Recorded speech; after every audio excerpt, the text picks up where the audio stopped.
Mwaramutse abandi mwiriwe kaze muri kino kiganiro mwateguriwe n'ishyirahamwe Focode. Haba ku mbuga ngurukana bumenyi, haba no mu mvugo z'abategetsi, ikivugwa cyane kandi giteye bamwe ubwoba n'amakenga ni ibitero bishobora gukorwa n'imihari yitwaje ibigwanisho. Ku rubuga mu Burundi nta ntambara ihari. None koko ico kiroberi coba kihari?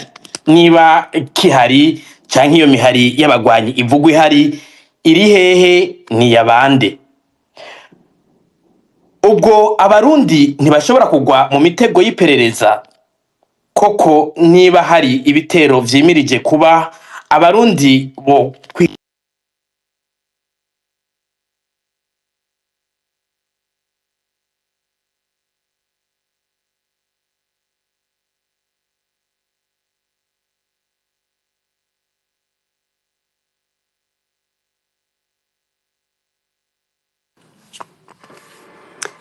Jiribe sinzi ko jeje yene ntakumva mugabo biriko biracika.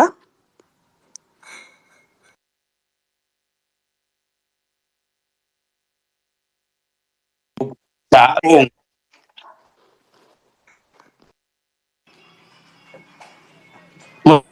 ari mura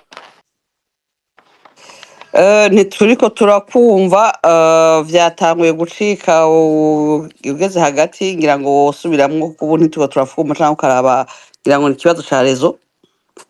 murakoze nimba munyumva ubu reka kumbure nsubiremwo ngira reka nsubire mpe mwaramutse abandi mwiriwe mwebwe muriko muradukurikira muri kino kiganiro mwateguriwe na Focode nkuko narimeje kwivuga, haba ku mbuga ngurukana bumenyi, haba no mu mvugo z'abategetsi. Ikivugwa cyane kandi giteye bamwe ubwoba ni ibitero bishobora gukorwa n'imihari yitwaje ibigwanisho. Ku rubuga mu Burundi nta ntambara ihari. None koko ico kiroberi kivugwa coba kihari? Niba iyo mihari y'abagwanyi ihari iri hehe ni yabande? Ubwo abarundi ntibashobora kugwa mu mitego y'iperereza? Koko nimba hari ibitero vyimirije kuba abarundi bo kwikingira gute kugira ngo ntihasubire kwaduka ibara nyarirya hasubiye kwibonekeza amajambo eka n'inyandiko zibiba urwanko ku mbuga ngurukana bumenyi? Ngibi bimwe mu byo tugiye guca hirya no hino mu kiganiro cy'uno munsi cyo kuwa 23 Myandagaro umwaka wa 2026. Bidukundiye umwanya udukundiye turaza no kugaruka kandi ku bijanye n'amakuru y'abasirikare b'u Burundi bari muri Kongo. Muri kino kiganiro dufise abatumiri batatu kuri mikro, muri kumwe na Gilbert Niyonkuru na Arisa Kizimana. Arisa akaba nawe agiye kwabwira uko kino kiganiro gitunganije. Arise mwiriwe. Mwiriwe Jiriberi, mwiriwe canke mwaramutse bariko badukurikirana bivanye naho basanzwe bari. Nkuko uhejeje kubivuga Jiriberi, no munsi dufise abatumire batatu muri kino kiganiro. Uwa mbere ni Pacifique Ninahazwe akaba arongoye ishirahamwe Focode. Pacifique Ninahazwe turabaramukije kandi turabahaye ikaze muri kino kiganiro. Murakoze, nanje ndabaramukije. Yaba mwebwe muza kuremesha ikiganiro, ndaramutsa kandi abo tuza gusangira ikiyago hamwe n'abaza kuba bariko baratwumviriza bose. Murakoze. Umutumire agira kabiri ni Gratien Rukindikiza, yahoze ari intwazangabo mu gisirikare c'u Burundi. Gratien Rukindikiza turabahaye ikaze kandi turabaramukije. Ndabaramukije Alice, ndaramukije nabo mufatanije kiganiro, nkaba ndabashimiye kuba mwantumiye, nkaba ndamukije na Pacifique n'undi mu aza kuba mu ntarinze kuvuga ko mutaramuvuga, nkaba ndamukije n'abandi bose baza kumviriza iki kiganiro. Murakoze. Murakoze namwe. Umutumire agira gatatu ni Innocent Muhozi, umuyobozi wa radio televiziyo Renaissance. Innocent Muhozi turabaramukije kandi turabahaye ikaze muri kino kiganiro. Mwiriwe neza Alice, mwiriwe Pacifique, mwiriwe Gratien, mwiriwe Gilbert, mwiriwe mwese muriko muragikurikirana. Mwakoze kuntumira. Murakoze cyane. Nkuko twama tubigira rero, ikiganiro ca Focode co kuno wa 2023 kiza kuba kiringanijwe mu bice bitatu.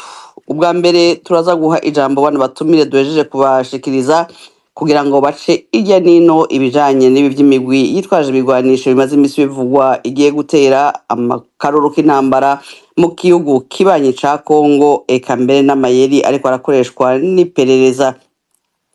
Mu gice ca kabiri haza kuba ari kakanya duha bariko baradukurikirana kugira ngo bashobore kubaza ibibazo canke baterere basangiza abandi amakuru bashobora kuba bafise nabo nyene kuri bino bibazo. Mu mpera za kino kiganiro tuza kugaruka ku batumire barangize bakebura bahanura bongera banavunira akagohe abarundi bose eka mbere n'abatwara Uburundi. Tubibutseho kino kiganiro muriko muragikurikiranira ikibiriraho ku mihora ngurukana bumenyi X na Facebook vya Focode. Mugenzi wacu Floribert Nisabwe akaba ari akadufasha mu buhinga bw'ivyuma, tukaba tumuramukije nawe tumuhaye ikaze. Ikiganiro kiza kuba gihagarikiwe na mugenzi wacu Gorodiano Niyungeko. Ngiye tudatevye Gilbert ashobora kwinjira mu kiganiro nyezina. Murakoze Alice, barakoze abatumire bamaze gushika ku murongo. Imbere y'iko twinjira mu kiganiro nyezina Alice, reka kumbure abatumire ndabasabe kuri mu minota ya mbere ya kino kiganiro, minota ibiri.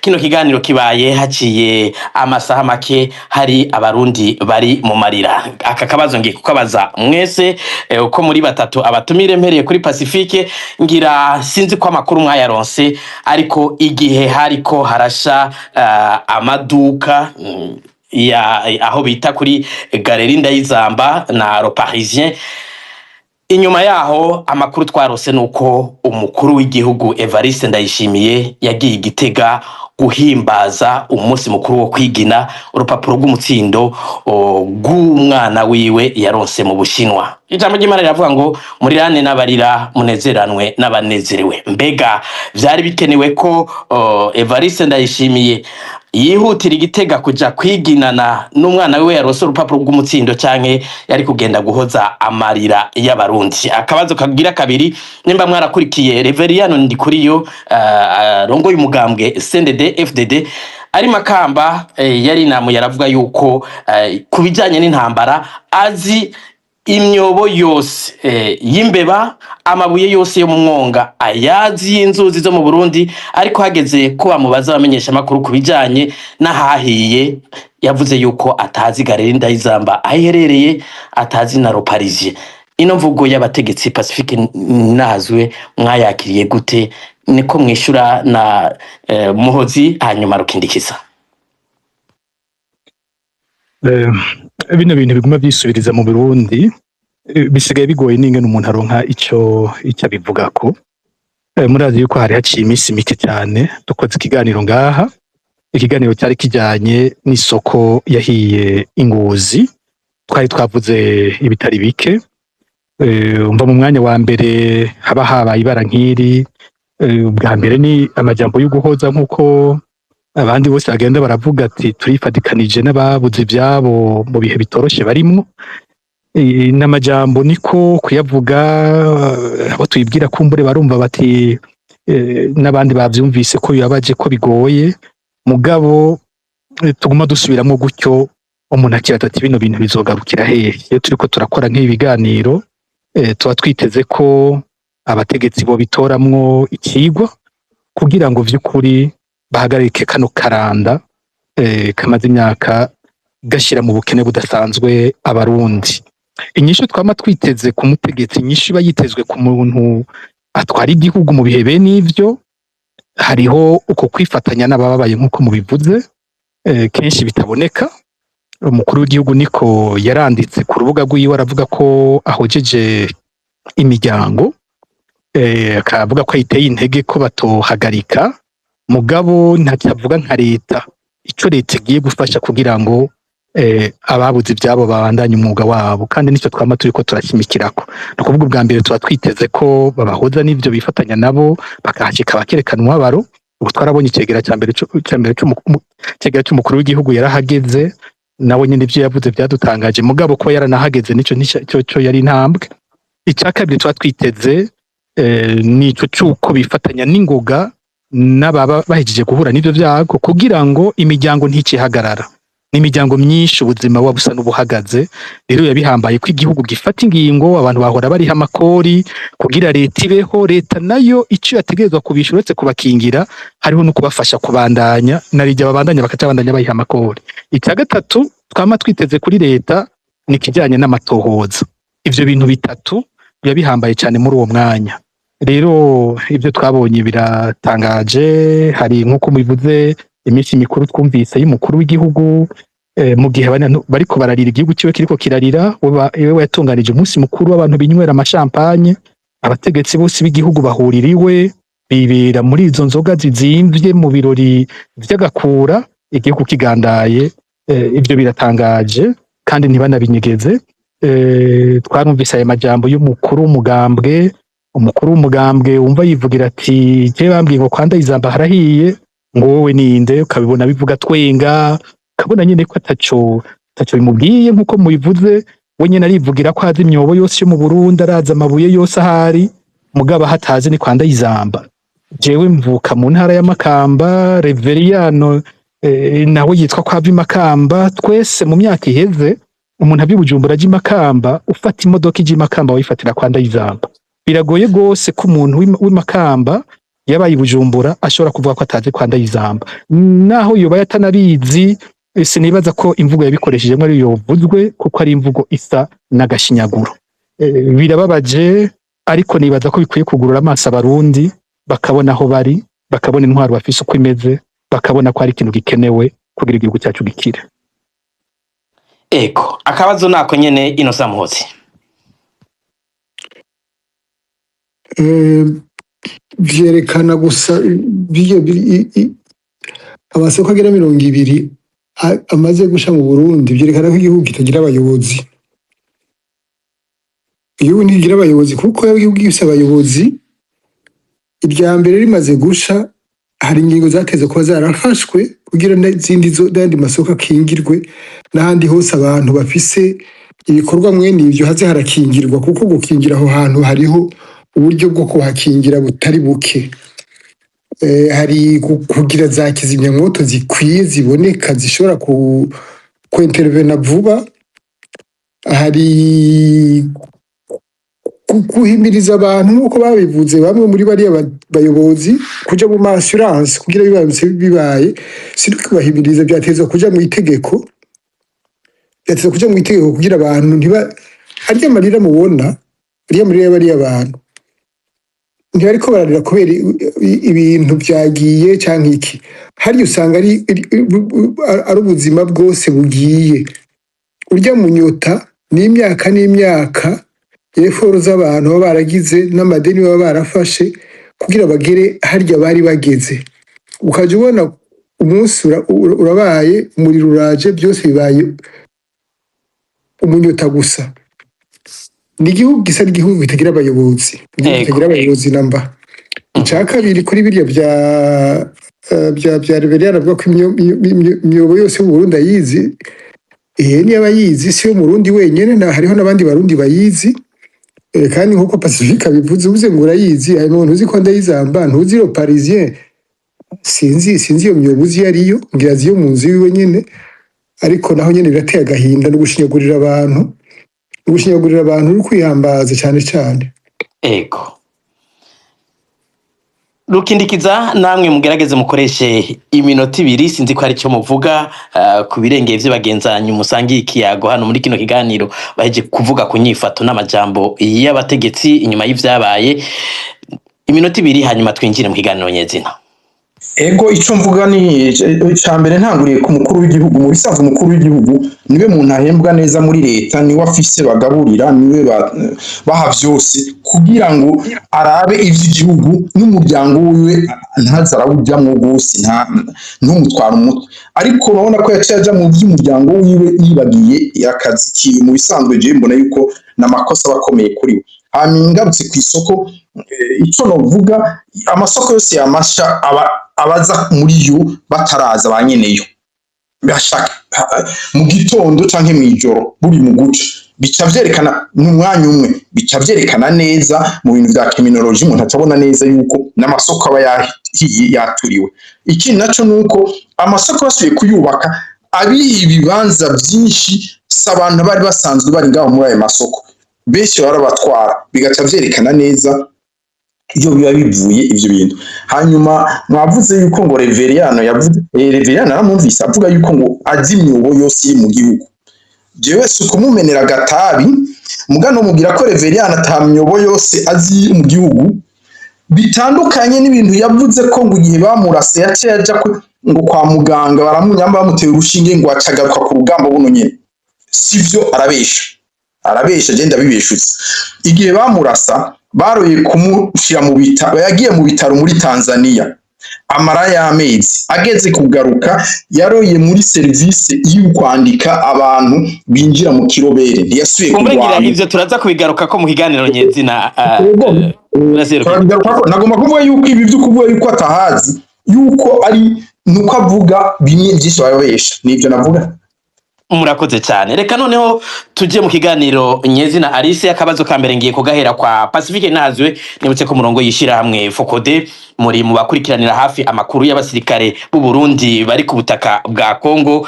Mbega no musi hari amakuru mashasha mufise ko mu kiganiro giheruka mwavuga ko abasirikare b'abarundi bari Kongo batagomba kubandanya bagwana ingwano badatahura? Mbega hari cyahindutse ku nyifato yabo? Urugamba rurabandanya. Ego urakoze. Ku bijyanye n'abasirikare bari muri Kongo, mbere ikibazo cy'igisirikare gifata ko gifatanye cyose, kenshi turavuga ko bari muri Kongo ariko usanga ari ubufatane, yaba ibiri mu gihugu yaba ibiri muri Kongo, ubona byose bifise ingwara imwe.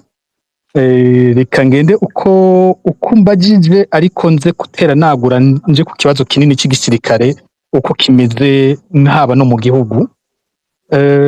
Ico Focode buriya ifise novuga kifasha kuvuga kuri bene aya makuru nuko Focode yizigirwa n'abasirikare mu mice yose. Abasirikare bato cyane abakenshi bakunze kwita ba homme troupe, baba abahoze mu gisirikare ca kera, baba bavuye mu Harigwana, baba bingiye mu gisirikare nyuma, abo bose baratwizera bakatubwira uko babayeho ibihe bariko baracamwo amagorwa barimo.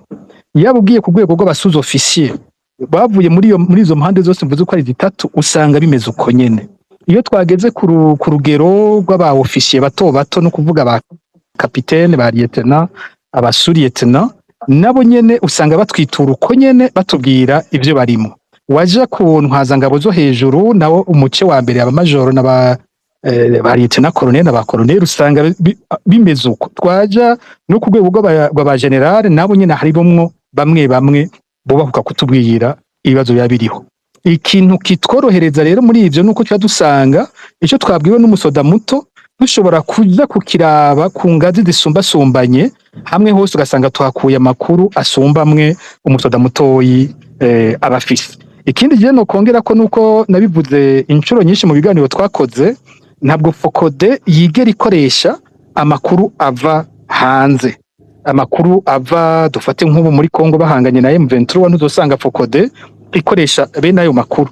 Muri Focode dukoresha amakuru y'abasirikare b'u Burundi kuko nibo baba ariko baratabaza, nishira hamwe rikorera ku Burundi ry'abarundi, nico bituma cyane cyane tugenda tuvuga ibiba biriko bivugwa n'abasoda b'u Burundi. Mpambona imbuga zidutuka za CNDD-FDD bariko baritwaza bagira ivyo batwambika, amazina batera baduha, batera batwita ngo abakorera ngo abacanke bariya. Sivyo, abantu baze basubiremwo amakuru yose twe twagiye turavuga, na makuru duhabwa n'abasoda b'abarundi. Hari n'abambaza rimwe na rimwe ngo kubera iki nk'iyo tuvuze abasirikare ariko barapfa usanga twavuze abasirikare b'u Burundi, ngo ni kubera iki bakacambaza ngo kubera iki mutavuze abasoda b'u Rwanda, ngo kubera iki mutavuze aba M23. Inyishu kenshi ndabaha ndabwira ni mugombe mureke abo muri ko muravuga. Ni kubera iki mutambaza ko ntavuze abasoda ba Kongo ba FRDC cyane ko ntavuze aba Wazalendo bapfuye, iyo turiko turavuga amakuru y'ingene abasoda bamerewe. Nuko tuvuga ibibazo by'abarundi tuba dutuwe n'abarundi. Ahantu ico manje dagitomore mu gutangura ku bijanye n'urugamba. Uhereye igihe twaheruka gukora ikiganiro tukanabivuga ko mu bijanye no kugwana nyene ntihahindutse vyinshi. Abasirikare bakuwe za Minembwe, abasirikare birukanywe kuri point zero, gushika ubu baramanuwe, bamanuka cyane cyane bagwiriye hitwa Baraka. Gushika ubu niho bari. Abasirikare uko bavuga kuri ya migwi yose nagenda avuga, nta ba generale bariko baragwanirayo, naho muri no ndwi twabahaye amakuru yabahatswe kuhasiga ubuzima. Twaravuze ibyahatswe gushika kuri generale Erindizigiye batagira muzinga, ari cegera c'umukuru w'ingabo zigwanira ku butaka, akaba ari nawe arongoye urugamba vy'ukuri rw'abasirikare b'u Burundi muri Kongo kuva rutangura gushika ubu. Hakaba kandi na Jetro, umujenerali atwara ibiro muri Etat Major bijejwe ivy'imenyerezo ya gisirikare be n'ivy'urugamba nyene rwa gisirikare. Abo twaravuze ingene mw'ihoteli imwe ya Fizi mw'ijoro ryo kuwa kabiri ishira kuwa gatatu bahatswe, barokotse kuko hari drone yateye iyo hoteli itera bakihasohotse iratera irasambura iyo hoteli, ku buryo biboneka ko abantu iyo bari bari aho hantu bashobora kuhasiga ubuzima. Biboneka ko bateye drone bari bafise amakuru ko abo bantu ariho bari. Ariko mu bagwanirayo nyene, mu bagwanira muri Kongo nta bajenerali barimwo, ndiko ndavuga nti nayakuye makuru tuyakura muri ya migwi yose nagenda avuga, mvuze ngo abajenerali bari ku rugamba ndiko ndabesha. Rero tuyakura muri iyo migwi yose, abariyo abo tuvugana. Imbere yuko nzana muri kino kiganiro hari umusirikare muto yanyandikira ngo ndabonye yuko mugira muje gukora ikiganiro, n'ubutumwa ntashobora kubufotora nkanyegeza gusa amazina yiwe. Ndabonye ko mugiye gukora ikiganiro kandi muza kuvuga ku bibazo twebwe ngaha turimo. Nagomba ndakumenyeshe ubibabwire n'abadutwara bavyumve. Mu minsi iheze twari twanezerewe, bari batubwiye ngo aho turi ngo tugira tuhave, ngo tuje gutegerera ngo ku rubibe rwa Uvira. Twebwe ngaho twatahuye ko duteye twegereza Uburundi bwacu, bino bice badusizemwo tugira tubivemwo. Hanyuma tuzatwumva amakuru ngo Prime Niyongabo yagiye Kinshasa, ngo twese umutima ucurasimba, ngo ngaha kagiye Kinshasa ubwo ntagiye gusubira kuvugana nabo ivy'ingene tuhava badusubiza kugwana. Ubwo butumwa bwonyene burasiguye neza no kwita etat d'esprit uko abasirikare bamerewe bafata urwo rugamba bariko. Uvuganye n'umusoda muto, uvuganye n'umusoza ofisi, uvuganye n'umu ofisi, bose bafise imvuga imwe, bagira bati manu uzodukura ngaha hantu gute, abantu badutwara bazotahura gute ko iyi ngwano atayo twebwe tugishoboye. Niko bavuga bose, baravuga cyane cyane ugeze ku ba ofisiye nibo bafise ayo makuru neza, nibo bavuga bati twebwe bariko badusunikira kuja gusubira kugwana, ngo tugende gusubira kugaruza Minembwe na Ponzero. Ariko tubiravye uko tumeze, ivyo twabonye, ayo twaboneyeyo, iyo ngwano ishoboka. Twebwe ivyo bintu ntabyo dushoboye, nta na morale na ntoyi abasirikare b'u Burundi uyu mwanya bafise uko ishobora kuja kwisuka kuri iyo ntambara. Niko bose bavuga gutyo. Bamwe bagize bati uyu muzinga yaraje, bo bavuga ngo nkeka mbere akoresha ibifyitirizo, azuka abarundi bemera gose ivyo by'ibifyitirizo. Bavuga bati uko intambara yiragenda kuva mu ntango uko genda rifata, usanga kenshi ahagira haba ikintu aba yahavuye yakuyeho abantu, tuwomengo hari ikintu kibimubwira. Rero bagize bati muzinga yaje asa n'uwagiriza ubutwara abasoda bari muri Kongo, Colonel Jeconias Nihora imbere, ko ategerezwa kuba akorana n'abaroberi bo muri Kongo, ku buryo adashaka gusubira mu rugamba ngo aje gufata aho amapozisiyo batakaje. We yasa n'umwagiriza ivyo, ngo ariko amaze kuhishikira ngo akaganira n'abasoda akabona uko ibintu bimeze, ngo yarabonye ko rutitaha. Amajambo bayambwiye ndiko nsubiramwe amajambo nyene bakoresheje, yariboneye ko ibintu ngaha bitoroshe kandi abasirikare badakeneye kugwana iyi ntambara abasoda b'u Burundi. Kujya bari bameze uko twari bakuvuga n'ubu niko bakimeze. Ivyo kandi ntibiri ko bari yo gusa, biri no kubari mu gihugu. Ikintu gikomeye gose kiriko kiraboneka mu gisirikare cy'u Burundi, n'abasirikare bariko baratoroka. Igihe cyose hageze gutora abasirikare baje muri Kongo, haca hatoroka abasirikare benshi gose. Haratorotse mu minsi yahera, igihe bari bahejeje gushira hamwe abagize bataillon ya 34 ya Tafoka, bariko barabegeranya ngo bagenda, ubwo nyene basanze hari inkoho 70 zidafise benezo. Abasirikare bari bamaze kuzita bigiriye, abasirikare 70. Vuba cyane hariya mu Rumonge hari abasirikare bandi begeranijwe kugira ngo bagende gukompleta hari batayo ya 25 ya Tafoke bavuga ko yatakaje abasoda benshi bariko begeranya abagenda kujamwo bandi. Muri abo bagiye gutora ngo basubizeyo hariho abari baherutse kuva muri Kongo, hakaba hariho n'udufaranga twabo. Murazi ko twari tumaze iminsi dusemerera tuvuga amezi 9 bari baheraniwe abasirikare, babasubije amezi 2, babahaye amezi 2 bamwe abandi amezi 3. Rero babumvise ko amafaranga yabo yaje bagira bati no mu kubazana ntibana babwira ngo bagiye ngo kuri Jeronema, bakabahenda bakaca bisanga bageze mu Rumonge ngo gahamubwira muje muri Kongo, bamwe ugasanga ngo baje batugaye ni naho baba baje batiteguye na gato. Rero bakaca bagira ati bya byose ntituga tugenda ubunyene, reka twiruke twugara utuntu twacu ko twumvise ko amafaranga agiye ku makonti, reka twiruke tugende tuyakoze ko turishe amadeni dufise turungikiye imiryango. Ako kanya ugasanga umusoda arabuze nk'umunsi umwe yagiye muri ivyo, ubwo nyene baca bamufata ko abaye maka, bakaca bamwagiriza ko atorotse, amakonti yabo bakaca bayugara, amakonti yabo barayugara ku buryo abasoda badasubira kuja gukora ku mafaranga yabo, cyane cyane kumaze ko amafaranga yabo ari muri sekade mu banki y'igisirikare, baca babugarira amakonti ntibasubira kuyagira ko access. Baca barabafata abasirikare 22 n'uyu mwanya ndiko ndavuga bapfungiwe mu ikambi yo mu Rumonge, abasoda 22 bazira ko baciye baja gutora ningo gudufaranga twabo kuko bagira bati ntitwogenda tutiteguye. Abo barapfunzwe n'abandi batorotse muri ico kiringo nyene. Haravugwa muribuka ko batweretse itariki imwe y'ukwindwi abo bise ko ari abasirikare badasanzwe, abasirikare badasanzwe no force spéciale. Iyo tuvuganye n'abandi basirikare bakomeye mu gisirikare cy'u Burundi bo baritwengera bavuga bati ibyo byo kubita force spéciale sinavyo, bavuze bati ijambo ry'ukuri bakwiye kwitwa bo bita ngo infanterie avancée, advanced infantry. Ati ntabwo ari uko mu bindi bisirikare by'ibindi bihugu bavuga les forces spéciales. Nta force spéciale uterura abantu 400 ngo batwaye ku rugamba ngo ni force spéciale, taho bari by'ukuri ni ivyo ntibibaho.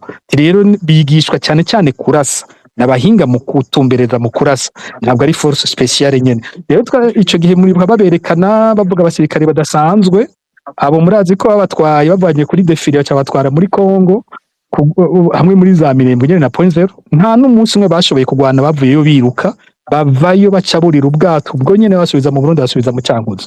Bageze mu Cankuzo baciye batoroka abashika 100.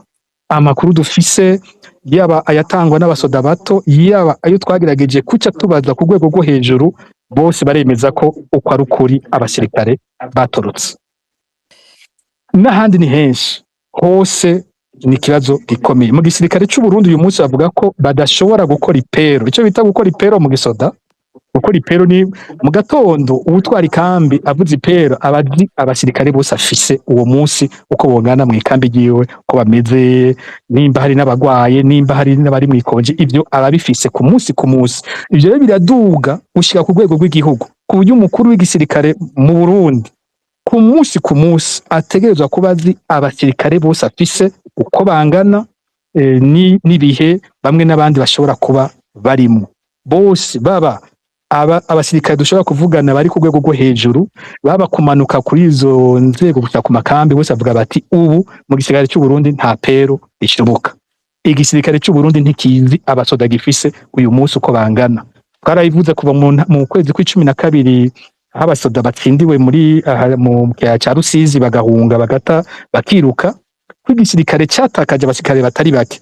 N'imiburiburu buhavuga ko bafise abasirikare bashika 3,000 batazi iyo bari. Ikindaza kukigaruka ko tugeze no kuri bimwe bavuga by'abaroberi, ubwoba buri mu gisirikare cy'u Burundi nuko bibaza ko muri abo basirikare babura hari igice kinini coba cagiye mu kiroberi canke kumburengira niba muza kubigaruka ko Pacifique ngira mworangiza tugaha umwanya abo musangiye ikiyago kugira ngo nabo babunganire ico kibazo muraza kukivuga hanyuma mudukundiye. Ego nuko nyene mu bivuze cyane cyane ko nshimika ko bataza abasirikare babo batari bake, batazi iyo bari, batazi n'abasirikare bafise uyu munsi uko bangana. Ikibazo gihambaye cyane kiboneka muri ico gisirikare ubu nuko igisirikare womenga hari ico no kwita déconnexion, sinzi ijambo ry'ingene rivuga mu Kirundi, hagati y'abategetsi bo hejuru mu gisoda n'abandi basoda bakurikira, baba basoda bato, baba zangero zose nagenda avuga gucikangira nko kuri ba majoro, ba lieutenant colonel, hariho déconnexion nini. Ivyumviro biri hejuru cyane bitandukanye gose n'ivyumviro biri hasi. Abo hasi bagiriza abo hejuru ko atakindi barimwe atari urudandazo, atabo hejuru bagwana n'amahera gusa, nico bibereyemwo, haba kubagurisha muri ivyo byo kubatwara muri Kongo bakabajya ko amahera, bo bagira bati twebwe turi ibidandazwa nta kindi turi mu ntambara tutazi, kubera ko abo hejuru bariko birira amafaranga badukuyeko. Haba mu bindi bikorwa byinshi barimwo nk'ivyo kwimba inzahabu, n'igisoda uyu munsi kiri gikobeje gose byo kwimba inzahabu uzumva bose bazita izo kwa Prime, ahandi bakavuga umwe nababwira mu kiganiro giheruka ba mwana wa president Ndayishimiye ariwe adijejwe izo nzahabu bazimbiye muri Kongo, bakambwira bati aho muri Kongo barungitseyo kompanyi yo muri G2, kandi niyo kompanyi iramaze kwicwamwo benshi n'abapfiriyeyo, kabaye akamizwe n'ingoma bobo ntibigera banavugwa, kandi bo n'ibikorwa barimwo ntivyitwa ivyo vy'igisirikare vya Tafoke, ntabwo vyitwa gutyo, ni ibindi bintu menga birigenga, banidoga n'utwo dufaranga tuba turiko turavuga abandi baheranirwa bo ntibanaduhembwa. Biriko vyimbwa mu gihugu cyose mu Burundi, bariko bimba inzahabu, abasivile bariko barakwa ibirombwe vyabo, abemeye nabo kubandanya bimba babwira bati musigarana 30% by'inzahabu mwimvye, 70% ibi y'igisirikare.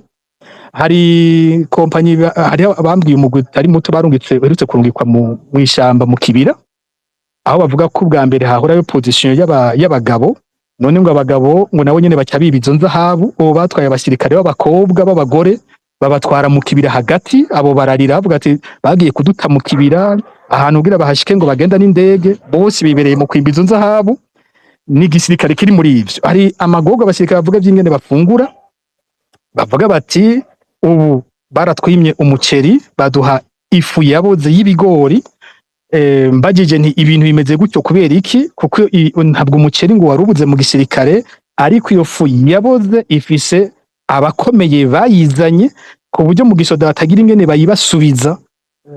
Abakomeye bari za Nagesa, akabangira n'abandi bavuga bati abo ntitugira ingene tubagira, abasoda bateza kugira iyo fu iboze baze basubire kuronka agaceri ari uko iyo fu bayimaze. Twagira turasemera tukandika, ukadumva ngo baremeye kubaha umuceri w'imisi 5, twasubira tukandika akababwira ati ubu bacu tuzovanga baronke hamwe umuceri ahandi baronke iyo fu. Abasoda bari muri bene ayo marira, abasoda bararira ingene imyaka bakoze muri Somalia gushika batarahembwa kuva muri 2022. Abasoda bavuga ko batacumva ko bari kumwe n'ababatwara. Kumbure kuri cya gice nza kugaruka ko ndaza kuvuga ico babivuga ko bo nk'ivyo vy'ibitero bavuga by'ibiroberi bibaye, bo bingene babibona kubera uko kuntu bafashwe nabi n'ababatwara. Yego, kumbure mutwemereye ngira arise iyo nyunganira akabaze ku mutumira ngira kabiri. Kuri ngira ngo kuri Gratien Rukindikiza, mwarabaye intwazangabo mu gisirikare cy'u Burundi, Pacifique yavuze bitari bike binatangaje, aho abasoda bavuga ko badashaka kurwana, abasoda bafashwe nabi, badafungurirwa neza, bataronka agashahara kabo, ariko bakaguma basunikirwa muri iyo ntambara. Mu bisanzwe abasirikare nibo basanzwe batabara abandi, uno munsi batabarizwa n'abasivile. Mwebwe nk'uwahoze ari umusirikare, ivyo mubibona gute? Mubiha insobanuro muhanura iki abasirikare bagenzi banyu kunyifato bogira muri bino bihe? Ego, ni ikibazo cumvikana. Mu gico nobanza kuvuga nuko igisoda je narimo kiratandukanye n'igisoda cubu, kuko igisoda narimo cari igisoda novuga cari kigizwe n'abantu bamenyeranye bari bamaze imyaka bari hamwe. Hanyuma igisoda cubu kujya bakivanze, naho bamwe bavanze bariko ico gihe basa n'abakukurutse, hagumamwo ya ide y'ibyo kwimvira ngo bamwe ngo nabadede abandi ngo na ex-femme, naho bataba ari bo baguma bavyumvira, bituma yuko abantu ingene habaye ingorane babifata ugutandukanye. Hanyuma rero ingene habaye ingorane nk'izo mu gisirikare, ibintu ntibigoye. Abantu baravamwo, hari option zibiri, hariho intumbero zibiri, utoramwo imwe muri izo canke ni zitatu, nuvuga ko ari zitatu. Iya mbere uvuga uti ibyo bazongira byose nzogumamwo, ngume mu gisoda ndagipfiramwo, banyica bangira iki, bandaza ubusa, ivyo nzovyemera, ndavyemeye. Iyo ni intumbero ya mbere bamwe basa n'abariko barafata. Intumbero ya kabiri no kuvuga bati ibintu bigeze kure, ntidushobora kuvyemera, bamwe bakaba babona yuko badashobora kuja hamwe bose ngo bavuge bati ibi ntibishoboka, bakava mu gisirikare, ivyo bavuga Pacifique yavuze bagira desertion bakavamwo bakagenda, ivyo vyaramyemwo mugabo atari ku rwego rw'uko. Hanyuma hakaba intumbero ya nyuma yoyo niyo itora inyishu yo kuri byose. Uko babafashe ntimushobora kubihindura muri abasirikare mutavyihinduriye mwebwe nyene, muhindura abantu babafashe nabi. Abantu babafashe nabi nabo batwara, si abatwara igisoda n'abatwara igihugu, kuko biva hejuru ku gihugu. Muravuga muti ibintu ntibishoboka, byamye bibaho ku ntwaro zindi, nta n'amatora akomeye ariho.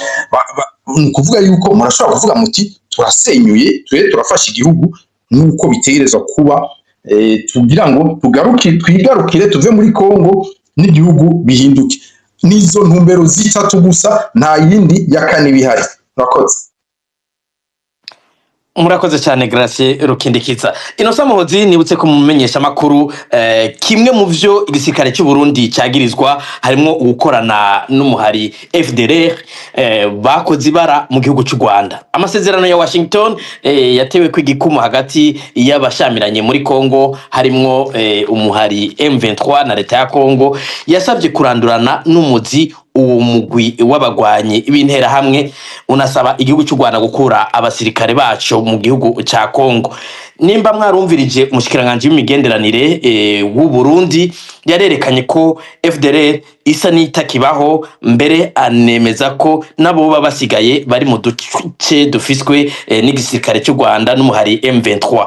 Mbega iyo nyifato y'u Burundi muyisigura gute? Mbega ntabwo bamufise ko mu gihe ayo masezerano ya Washington yo kubahirizwa abo ba FDLR bashobora kuzoca bahungira i Burundi? Nta nkurikizi canke nta mpungenge mufise kuvyoshobora kuba mufatiye kuri amakuru yose ariko aravugwa? Nta FDLR izosamburwa, kuko usanga aribo abarwanyi mu bitwa ko barwanira Kinshasa, kuko barafise intumbero na ideoloji bariko y'abiya byimviro byabo bajanye no muri Kongo, bituma abakongomani bitwa ko ari abatutsi bicwa, biya byimviro by'ihonyabwoko. Bariya abantu imyaka bamazeyo ni myinshi, ariko abavuga ngo barashaje, hari ikintu kimwe biyibagiza, barazi ko batashaje kuko bari kumwe nabo. Icya kabiri, ini Buraya, cembi Buraya muri ino myaka, amashirahamwe y'abaneonazi y'abafashiste aruzuye. Hitler yaratsinzwe, intambara ya kabiri y'isi yaraheze, ariko ibyo byiyumvira ababifise birwanira n'ubu baricyariho. Ntawovuga rero ngo interahamwe ntazikiriho, kuko naka bashaje, naka bashaje bigisha abandi bakiri bato, kandi biraboneka ku bataha. Harabemera bagataha mu Rwanda, harabafatwa bakiri bato, barabisigura iminsi yose. Interahamwe ziriho, zirarwana ku ruhande rwa leta ya Kongo zifatanyije na leta y'u Burundi. Ni ibintu biboneka cyane, ushatse kubibona wese arabibona. Ntushobora kuvuga ngo n'amajana 2 n'amajana 3 n'ibihumbi, biraboneka barabyivugira. Hari abataha iminsi yose, hari abafatwa iminsi yose, none abo baba bakorotse bavuye hehe? Ntushobora kuvuga interahamwe ngo ntazikiriho, FDLR ntaziriho. Tuzi neza ideoloji ntiranduka byoroshe gutyo bashaka kubyorosha. Ukaba wiyumvira koloneli naka cyangwa generali naka w'igihe cya Habyarimana, abo bashobora kuba batariho cyangwa barafashwe cyangwa barabivuyemo, ariko icyo basize, imbuto basize inyuma iguma ikura, baguma bayibiba, iguma ikura, haguma haza izindi. Abo bantu bariho rero, icyo ni icya mbere. Icya kabiri, i Burundi basanzwe bariyo, bamaze imyaka n'imyaka bari Burundi, bivuzayo, baraguze amazu, baraguze amamangazini. Ubu hatari iriya ntambara n'isaganyirizo ryabo ryabaye ritoya, babaye benshi kurusha mu Burundi. Birabona ibintu biboneka. Icya gatatu, iyo bavuga ngo ariko aravuga ngo hari interahamwe, ngo hari u Rwanda na M23, none interahamwe n'amazu, izo FDLR n'amazu, si amazu n'abantu bari mobile. uno munsi niba bari igoma goma igafatwa n'abansi babo barimuka bakaja ahandi je ndabyumvise ibyo bintu twenza cyane samazu si ibiti bishinze ahantu n'abantu bari mobile bava ngaha bakaja hariya bivuye kuko urugamba rumeze pariyo izi ntara bahoramwo bazibakuyemo bimukira ahandi bimukira igisirikare cya Kongo kimukiye aho Zalendo zimukiye aho abarundi bimukiye naho uvuga rero ngo ntabakiriho ngo aho bari ngo hafiswe na leta y'u Rwanda kugira ngo bahindure ikibazo bagiterere kuri abo bagiriza ko bakorana na FDLR je nuko ndabibona akantu gatoya ku gisirikare cy'u Burundi naragiciye mu myaka hafi 2 rukindikisa dusa n'abajaye naho imbere y'umwaka umwe ibisigaye mu gisirikare umuntu wagiciyemo aho hambere ntushobora gupfa rumvise ibyo ari byo kuko umuntu asigaye yibaza iki ni igisirikare cyangwa ni ibiki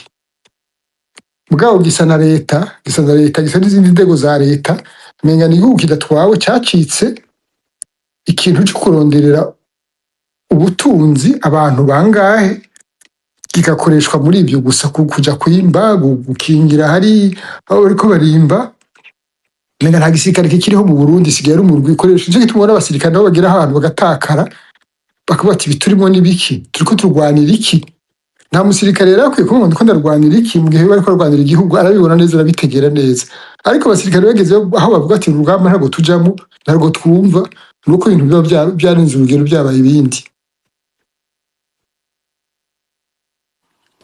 Ego murakoze Innocent Muhozi. Ubu mu kanya tugiye gutandukira ikibazo kijanye n'imigwi igwana mu Burundi, ariko imbere yuko duha ijambo abatumire reka twumvirize amajambo y'umunyamabanga mukuru w'umugambwe CNDD-FDD Reveriyano Ndikuriyo yashikirije mu kiganiro yahaye abamenyesha makuru i Makamba, ariko avuga yishura ku kibazo kijanye n'imihari igwana.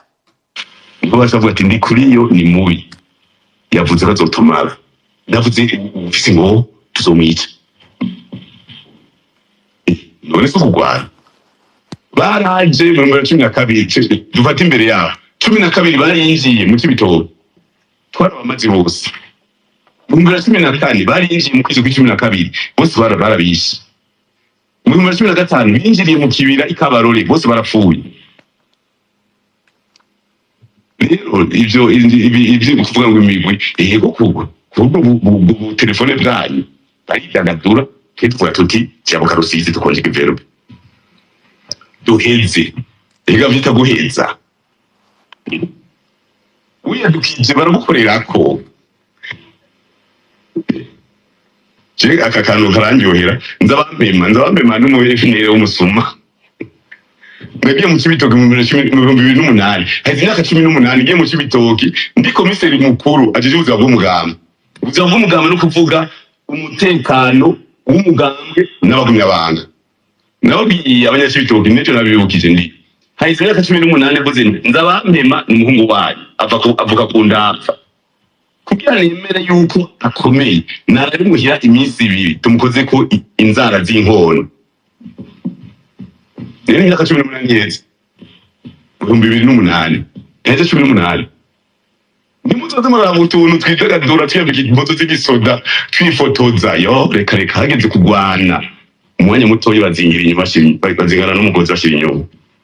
Ibyo rero nimuzose kuza muravuga ngo hari utuguye muri Kongo mugabo twebwe nkuko nyene kugwanira igihugu byamaho ukindura baza nawe babwiye ngaha turabaza mu mashamba hose hari umuntu afise apeti kuraza tukonje gepete duheze ino ukindura babaza icyo gituma cy'amashamba ya Kongo yose ya patrouille kandi Ngozi mu kiganiro nababwiye aba bantu bazoravuga ku maradiyo nibiyegeranye ni bari muri Canada muri Amerika mu bari na cyane navuze muri Belgique bazi ko mvuga gusa nibazi turabe twebwe imyonga yose n'imyobo uretse umwobo ujyamo imbeba turayizi yose mu gihugu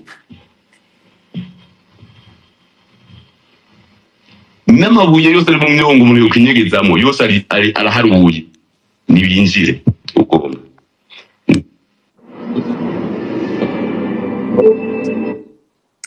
Ego me Graciela ukindikizangira murumvise Reveriyano ndi kuri yo icavuga ku bijanye n'imigwi igwana mwebwe mwarabaye intwazangabo kandi ivy'igisirikare mu Rwanda mubikurikirana uno musi ku makuru mufise ibi vy'imigwi igwana vyoba ari vyo koko iyo migwi yoba iriho amakuru mufise vyifashe gute? Ego mbanza kuvuga akajambo kamwe ku bintu avuze aravuze yuko ngo bubafata n'inzara z'inkona. Inkona si igisirikare cy'u Burundi, inkona ni embleme y'umugambwe CNDD FDD, bigomba kuvuga yuko bofatwa n'igisirikare c'umugambwe kuko embleme y'igisoda c'u Burundi ni intare si inkona. Kirafise ico kintu yavuze, kirafise ico kigomba kuvuga abantu nuko cumva neza, murumva yuko we icyo afise gikomeye nico. Hamagarutse ku kibazo mu mbagije cerekeye ciyo miharigwana, umuntu arakurikirana ingene bigenda. Iyo miharigwana FNL Nzabampema ndaheruka kumubona avuga mugabo ku rubuga umengo n'ahantu ndamubona gose muri iyi minsi na Rede Tabara bahora bavuga kera yasa n'itaboneka, yari yagize ibyo bitero avuga mugabo muri iyi minsi hari uko umuntu araba Rede Tabara isa n'iyakomeye. Hariho abantu baraba ibintu n'ibindi baravuga ko ingwano yabaye kuri point zero, hagwanyeho abasirikare b'u Burundi bagwanye n'igice kinini c'abantu bo muri Rede Tabara. Abo muri Rede Tabara n'ubu baracagwana, hariho ingwano baheruka no kugwanamwo, hari ingwano ziheruka kuba Iminembwe. Nubabwira ahantu habaye imigwano ikomeye na Rede Tabara yari irimwo ahantu hitwa Iruhuha, ahitwa Muramvya, Rubati, Mariba n'ahantu muri territoire ya Fizi. Nukuvuga yuko ubu najewe n'ibintu ndabirabira kure ko Rede Tabara ndayimbona amakuru sindabona neza muga ndabirabira kure ngahita ku makuru. Numuhari ubu uri kuratera imbere sinzi gituma muri iki gihe birahari mugabo sumuhari urinjira muvuga ngo urinjira i Burundi, sumuhari novuga ngo ofisi nguvu geranije n'igisirikare cy'u Burundi. Igisirikare cy'u Burundi ndazi nk'abariyo ariko iyo Rede Tabara sindabizi neza, nibaza ko mu gihe baba ariko baraduga abariko barinjiza abagwanyi benshi baronka n'ibigwanisho vyinshi, niko jewe ndabibona uko niyo muri mijisho ryanje ndaba ibiriko biraba ko ndakurikirana iryangwano kuko haraho binsaba ku mateleviziyo yino mu Faransa, haraho bangenda nkavuga ivyo iryangwano yo muri Kongo nteza kuzanakurikira. Ariko Graciela ukindikiza mugize muti Rede Tabara yaragwanye Minembwe, yaragwanye kuri point zero, aho mwosobanura bariko batwumviriza kugira ngo batahure hariya twagira ngo hari kwagwanira yo za twigwaneho na za M23, Rede Tabara yari kugwana muri bye bice kubera iki? Oya si binyegezwa, birazi yuko bari muri iriya mitumba, niyo bari muri iriya mitumba. Hanyuma igihe kimwe hari haheze igihe abo muri abo bajya batwigwaneho basa n'abadafise imigenderanire isa n'iboneka neza,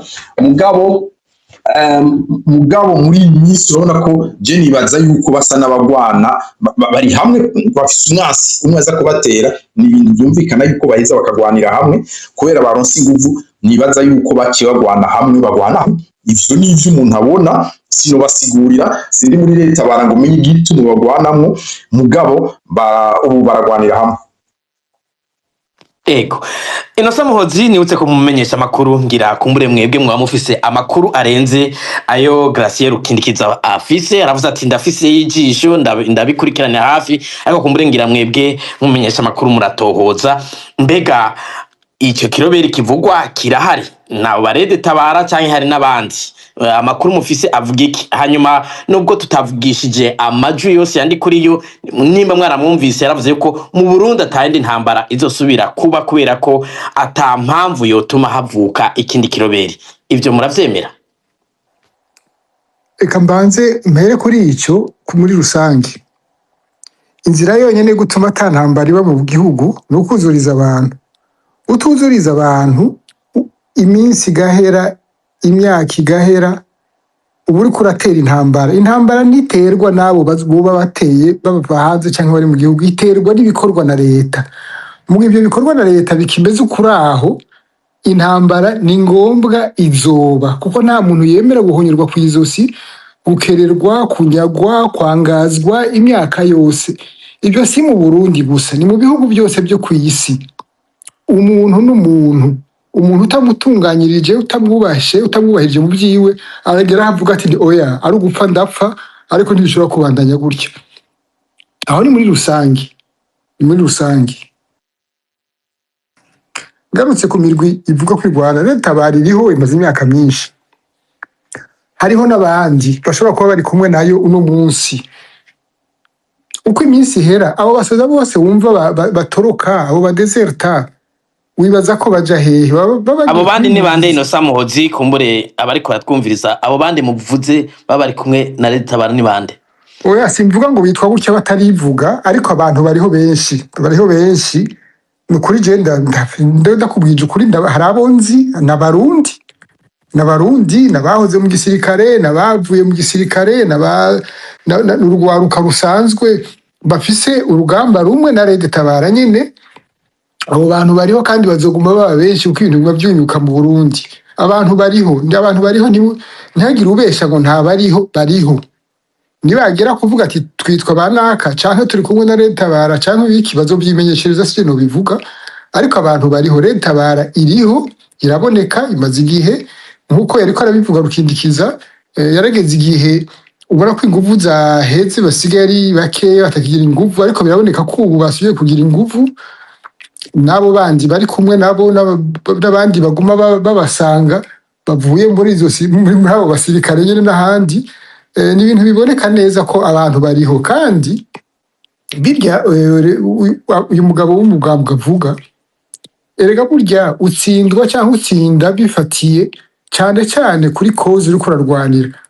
Ninde musirikare mu Burundi muri barya bato n'abaofisiye n'abajenero bamwe, iyo ugeze aho n'abajenero ashobora kuvuga ati je ndi general ndabura iritiri 2 iritiri 5 za essence, iyi amapeta avuze iki, amaziki, abantu bakaba bose bakavundagara bagasigara mu byondo kubashoboye kubaho, abandi bagapfa, abandi bakanga. Igisirikare ariko aravuga, nje gituma navuga nkuko Gracia bivuze neza cyane ati ibyara by'irya by'irya nkona ya inkono by'inkona. Urumva bo babona inkona ntibanakibona igihugu, menga nta gihugu bafise, nibo bayoboye igihugu ariko menga ntibanabibona, bari mu mugambwe, bari mu karubi kabo. Ico nico kizobatsinda nyene, ariko uretse n'ibyo, mu gihe cyose uzoba uri leta ufata abantu nabi, wica abantu, ufungira abantu busa, wangaza abantu, usinzikaza abantu, unyaga abantu, ubu uriko urategura indwano iriko irategurwa, iriko iraterwa na leta. Abo bandi bitwa ko bariko bagirizwa, bariko bagerageza kwirwanako, mbwa aribo bari aho bakingira ubuzima bwabo, bakingira imiryango yabo, bakingira igihugu cyabo. Abo bantu bariho sagaseseshwa rumuri. Bari hehe cyangwa ntibari hehe, ibyo ntumbaze, naho no bimenye sino bivuga, ariko kubaho koko bariho nta nkeka. Ego murakoze Innocent Muhozi. Pacifique nazwe kuva hakwiragijwe ifoto y'uwitwa Pamela yabonetse yambaye impuzu z'igisirikare, harabaye amajambo atari make, mbere na Reveriyano Ndikuriyo mukanya mwumvise amuvuga ko umushikiranganje ajejwe iby'imigenderanire nawe nyene yaratanze ikiganiro aranidogera amareta atari make yo mu bindi bihugu. Mbega none mwebwe ku makuru mufise, ibi bavuze Muhozi na Rukindikiza ko bafise amakuru ko iyo migu iriho, namwe ayo makuru murayafise? Aho bari nimba bahari bari hehe? Hanyuma mbega ko kenshi mukunda gukebura abanyagihugu ati ntibagwe mu mitego y'iperereza, ubwo ko bitanguye bivugwa mu majambo y'abategetsi, hanyuma hakaba habonetse ko hari abafise amakuru ko abo bantu bahari, nta bantu bashobora kuzogwa mu mitego y'iperereza? Ni ibibazo byinshi mu mpaye bitoroshe, reka ngerageze. Ariko imbere yuko ninjira mu kibazo nyene, hari ikibazo mwigeze kubaza Muhozi muri ko muvuga amajambo yavuzwe na Ministre Edouard Bizimana w'imigenderanire y'u Burundi n'amakungu, aho asigaye aboneka nk'uko ari we yari porte parole wa FDLR, hamwe aravuga n'ibintu nabo na leta ya Kongo itubahuka kuvuga, ariko ava ko atabakibaho ataki, urumva ko bitangaje ivyo Muhozi yabivuze ko, ariko hariho akandi kantu nipfuje kongerako. Hari imvugo yeze gose mu bategetsi b'u Burundi, yaba biriko bivugwa na Bizimana. Ugiye kumviriza ikiganiro Ndayishimiye yatanze muri BBC, wumvirije neza na Reveriyano Ndikuriyo, hari akantu bazanamwo kumenga bobo ngo bafise ngo leta ngo ihuza abarundi bose mu moko yose, bakatera umenga ashaka guteranya avuga ngo y'u Rwanda yoyo ngo sico kimwe nabo. Sinzi ko ako kantu mwese mwagunye mukumva kagenda gahura na ya ideologie Muhozi yavuze, ideologie génocidaire. Urumva ko baguma binjizamwo ako kantu. Je nagoma afate kano kanya kugira ngo mbeshuze abo bategetsi b'u Burundi. Ndabeshuze ku ruhande rumwe, iyo bo nyene bariko bigira abakora leta ihuriramwo abarundi bose, ihuza abarundi. Ndayishimiye yashyize imbere ngo twebwe twashyize imbere kuganira mu guheza ibibazo, ariko uyu munsi dufise ibihumbi vy'amajana b'abarundi b'impunzi badashobora gutaha mu gihugu cyabo. Ubu bageze kutubwira ko n'amagufa yacu ngo niyo twahambwe bazotuzura ngo bakaburanya amagufa yacu. Bonyene inyifato yabo niyikumira. Hanyuma mu Burundi uyu munsi uganiriye hafi n'abatutsi nka bose bariyo. Hariho abatutsi b'ubutegetsi bavugira ubutegetsi, abo ntawoza kugaruka kuri Mbayahaga canke nde, ariko ugiye kumviriza abatutsi bari mu Burundi ivyo bavuga uyu munsi, barakubwira neza ko bakumiriwe, barakubwira ko biboneka. N'abatutsi bari barinjiye muri CNDD-FDD iyo nyene bakayigenderamwo, baratanguye kugira ibibazo bikomeye. Muri ino ndwi twaranditse nko kubiriko birashikira umugwizatunga yitwa wa Kenya, yahora yitwa bena Ndayishimiye, bahamagarana ngo sokuru na mwuzuku, niko bahamagarana, yitwa ko ari umwuzukuru wa Ndayishimiye. Ariko uravye ivyo ariko aramugirira, bakamunyaga amatungo yiwe yose, ari umuntu yabaryamye ko kuva bakiri ku rugamba, abantu ntibabizi. Ukaza wumva ibinyamakuru bimwe ngene bimutuka vya CNDD-FDD, uratangara, urumva iyo ngendo ko iriho. Ivyo binyamakuru bikaba bitandukiriye n'uwundi witwa Olivier Suguru, nawe nyene aryamye kuri uwo mugambwe kuva kera. Ukumviriza ingene bariko baramuvuga, intumbero babafise ko abo bantu batera babitwa bansi nabo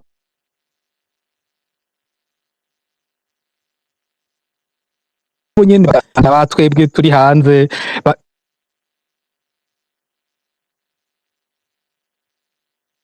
kugira ngo ivyumvikanye yarusha vyashobora gukingira abatutsi mu nzego byose bagiye barabibomora. Hanyuma tuje iyo bariko baravuga nk'u Rwanda, hariho rimwe na rimwe abantu baratinya no kubishura. Je nukuri tuje ku bintu terre à terre, tuje ku bintu bisanzwe. Mu Rwanda barafise umukuru w'igihugu w'umututsi, bakagira premier ministre w'umuhutu. Jewe je mets au défi le CNDD-FDD. Ndabwiye abatwara CNDD-FDD badushiriho premier ministre w'umututsi, muri ko bipfa bishobotse ntibageza, ntiboshobora kwemera ko aho umushikanganje wa mbere w'umututsi mu Burundi barahezeho icegera c'umukuru w'igihugu, babanje kumwaka ububasha bwose. Mwaze ko jeho ndamwitisha urwo yamanika muri salo, umuntu atanga ingo nimwe ashobora gufata mu Burundi, atagisata na kimwe ajejwe arongoye. Nibakore ko wumva batwenga u Rwanda ko ari rwo ruri inyuma yabo, bashireho umushikanganje wa mbere w'umututsi, turako babishobora. Bashireho umunyamanga mukuru wa CNDD-FDD w'umututsi, agomba be Mbayahaga, mugabo turako ivyo babishobora. Mu Rwanda umunyamanga mukuru w'umugambi uri ku butegetsi FPR n'umuhutu, nabo nibabishobora, bavunga bashiraho na Mbayahaga. Iyo ntwaro yo mu Rwanda batwenga, turabe ko ivyo bo baza kubishobora.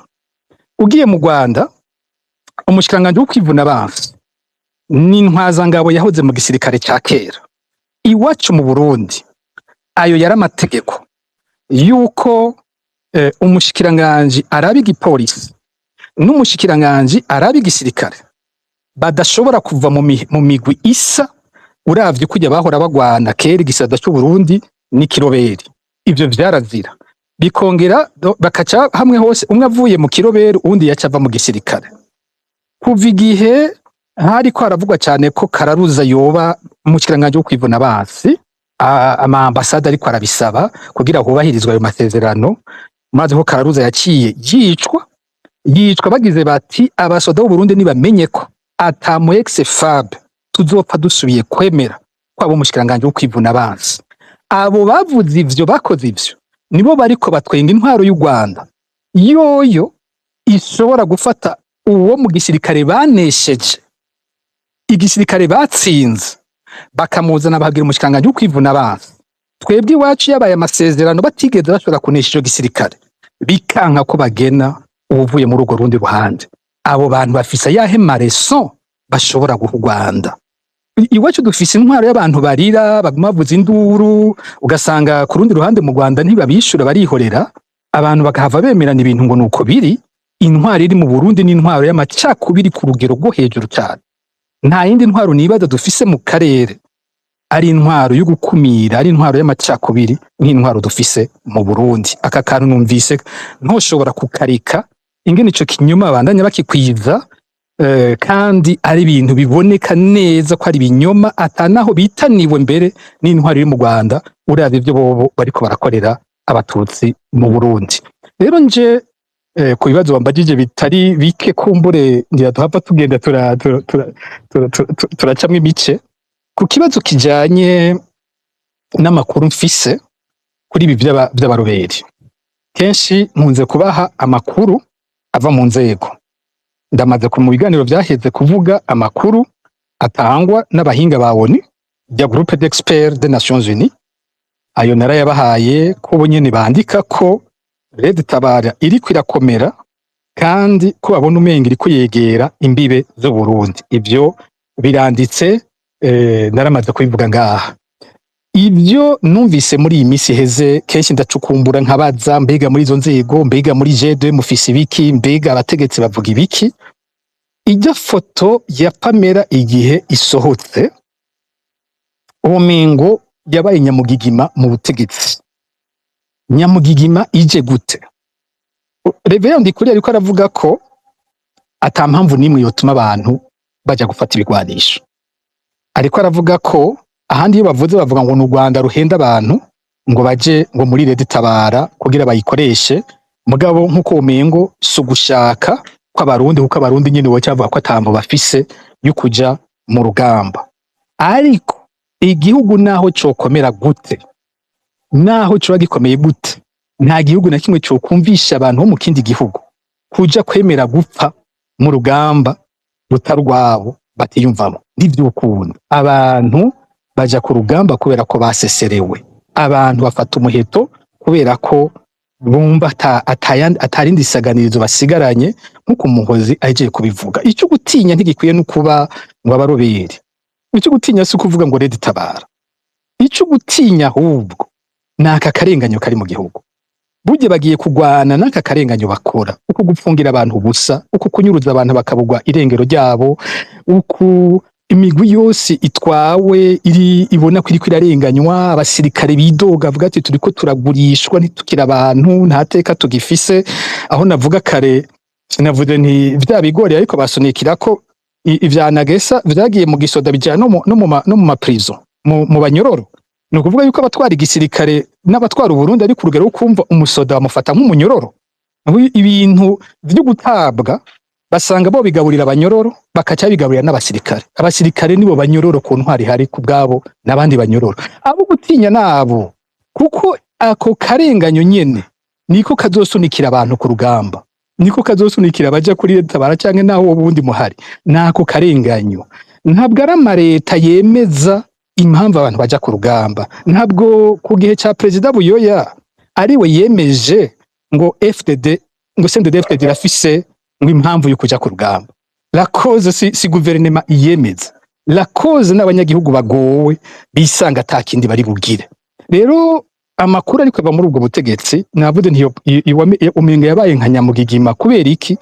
Kuko badashobora gusigura ingene umurundi kazi nongereko aba muri Canada, igihugu abarundi benshi cyane bipfuza kwirukiramwe, n'abategetsi bo nyene usanga bariko barakora ibishoboka vyose ngo abana babo bajeyo, abakenyezi babo bajeyo. Ndazi benshi muri abategetsi mu bagenerali bafise imiryango yabo, abana biga muri Canada, bafise abagore babarungitse muri Canada.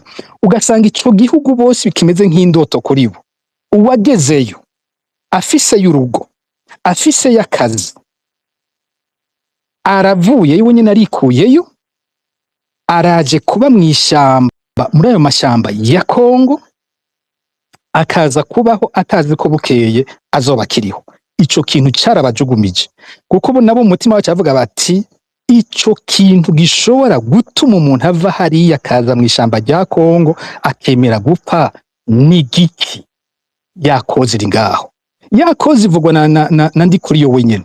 Iyo umaze kuba intwaro ukavuga ko abanyagihugu bawe bahunze atasaganirizo na rimwe bazopfa gutoranya ko iyo bari batarekuriwe gutaha kiretse ubacakiye ko kandi ubafashe urumva ibyo bafitiye ni bibi cyane kuko uvuga ko ni n'amagufa yabo baramutse bapfa utarabafata kuzoja kubazura ukazana amagufa yabo. Ivyo ni ibintu by'akataraboneka mw'isi.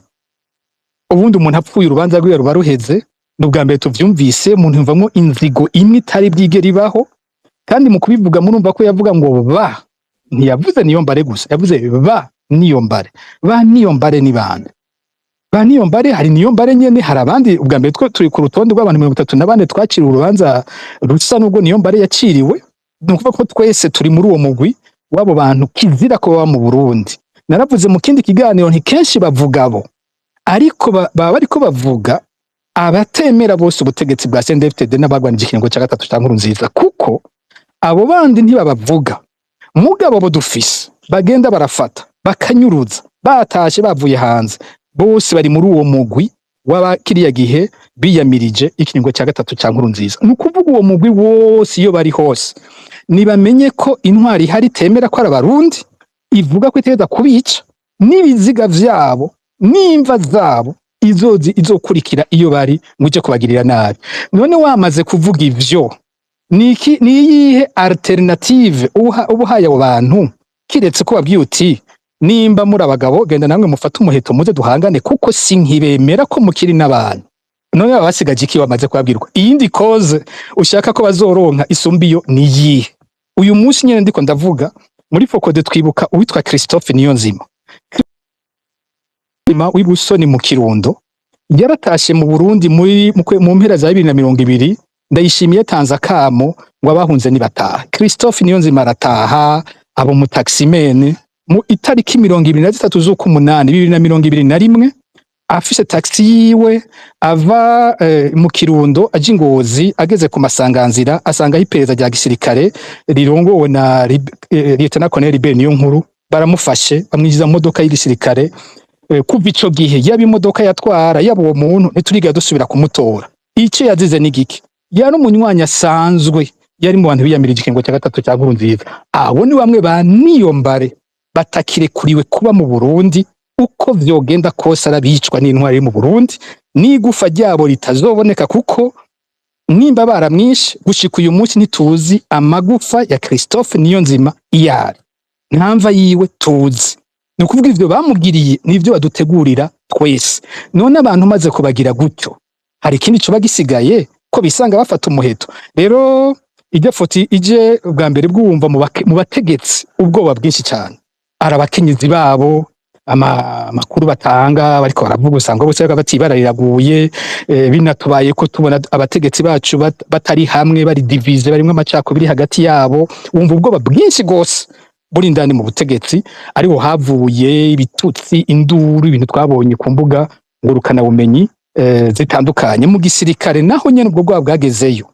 Abo tuganira bambwiye ko vyagezaho mu misi heze no ku cicaro gikuru cy'igisirikare kuri Etat Major General de l'Armée hari intwaza ngabo zitari zike zitari zigitonda kw'idarapo, kubera ko ngo bafise ubwoba ngo bari kw'idarapo ngo hazohava haza drone ngo ibicire ngaho nyene kw'idarapo. Nkunda kubabwira nti amakuru yanyu ngaho yose mbadayafise, nibagende babivugane bajya muri Etat Major basange ko ikintu ndiko ndababwira atari ko cyabaye, ko aya makuru atarukuri. Bamaze igihe badatonda kw'idarapo ngo bahava bicwa na drone. Abandi bariko basaba ngo nafumwe abo bakira ngo amakave ngo nibagire gute ngo iyo batonze basi hariho terme y'igisoda nayo bagende baravuga cyane ngo bapfumwe barahakave basi ngo ari ku kazi uhagize ikibazo c'abahungiramwe muri Etat Major. Ubwo ivyo nivyo bagezeko ku makuru yabo. Igitangaje kintu ngo giteye ubwoba gose ubutegetsi uyu munsi nibwo bwa mbere habayeho ikiroberi bakaba bisanga bataronka amakuru. sinzi Rukindikiza yatubwiye ko amenya amakuru abikurikirana gose ko yibaza impamvu, ariko ngo muri kino gihe muri Eta Major muri G2 nta makuru by'ukuri baronka ico kiroberi gishasha. Vyoba biva ko iyo bari nimba ata amatelefone ngo ariyo abo baba bararungitse nk'aba espion baba badashobora kurungika amakuru, ariko muri kino gihe n'ubwa mbere bashikiye bakaba badafise amakuru biriko biraba. Nico novuga ari naho haca haguma haza amakuru ya kera yavuga ngo Red Tabara ntibaho, ahandi bumva ngo yarasambutse, ngo iriko irasambuka, ariko vy'ukuri amakuru yandi tukaba turaronka yose yemeza ivyo vyatanzwe na raporo ya ONU, nuko ico kiroberi kiriko kirakomera, abagwanyi babo bari ageri. Mbere ayo majambo Ndayishimiye yigeze nuko yakoresha niba muvyibuka, aho yavuga ko ngo M23 irimwo n'abarundi ngo iriko irabakomeza, ngo abaroberi b'abarundi bariko araba ageri, aho yaca avuga ngo ingwanije mu Burundi ngo azoca yigeneraliza mu karere kose. Amajambo niba mubibuka iryo jambo ageri niwe yarikoresheje. Ariko Pacifique nahazwe mu kanya Innocent Muhozi yavuze ko hari n'abandi, abo nabo hari amakuru bafise ko umva ndiko nkoresha cyane amakuru ava mu nzego z'igihugu. Ayava mu nzego z'igihugu kubera ko nyira ata makuru bafise, bo bavuga Red Tabara, bakavuga ko iriko irasambuka, bakavuga ko atanga bifise. Mugabo amakuru yandi nanje mfise asa nayo kwa Innocent Muhozi. Amakuru yandi mfise avuga uko nyene, nuko hariho n'abandi benshi usanga bariko baraja hamwe n'uwo muhari. Ikibazo mbere wumva benshi agenda baza umuhari guma witwa uko nyene, barawuhindura izina, bafise ndongozi, ni ibintu biguma bigaruka kenshi, ariko abantu bariko barajyayo bashavuye ni benshi cyane. Hari abo basoda bashavuye bahunga bakagenda, hari abandi bashavuye benshi batera babujamuje. Kuva nk'ijya foto isohotse, abantu banyandikiye wumva n'ubutegetsi buza bugira ubwoba, abantu banyandikiye nababonye mu mihingo yose y'isi, abarundi bose iyo bari bavuga bati tubwiza ukuri ibi bintu nivyo tuje tugendayo. Abagiye bavuga ngo n'umuntu ngo yagiye ahantu ngo imbere y'inzu ngo arifotoza ngo yambara izo mpuzu, sivyo. Amakuru jewe mfise, ujya mu Kenyezi yaragiye ku rugamba aho Red Tabara iri, nta ibindi byose n'ibinyoma usanga biriko birakwizwa. Ujya mu Kenyezi yaragiyeyo. Ego ngira ngo Pacifique Nazwe yabivuze mu kanya. Hariho Innocent Muhozi amakuru maze igihe acishwa ku mbuga ngurukana bumenyi, ubuhoho n'amaradiyo yarasubiye gushingwa, hanini ahagaze ku bijanye no kwigisha gucanishamwo abarundi, akavuga amakuru cane cane ahagaze kugwanya ubwoko bw'abatutsi. Muri kano karere turafise uburorero butari buke. Turazi iradiyo RTRM yakoze ibara muri kano karere.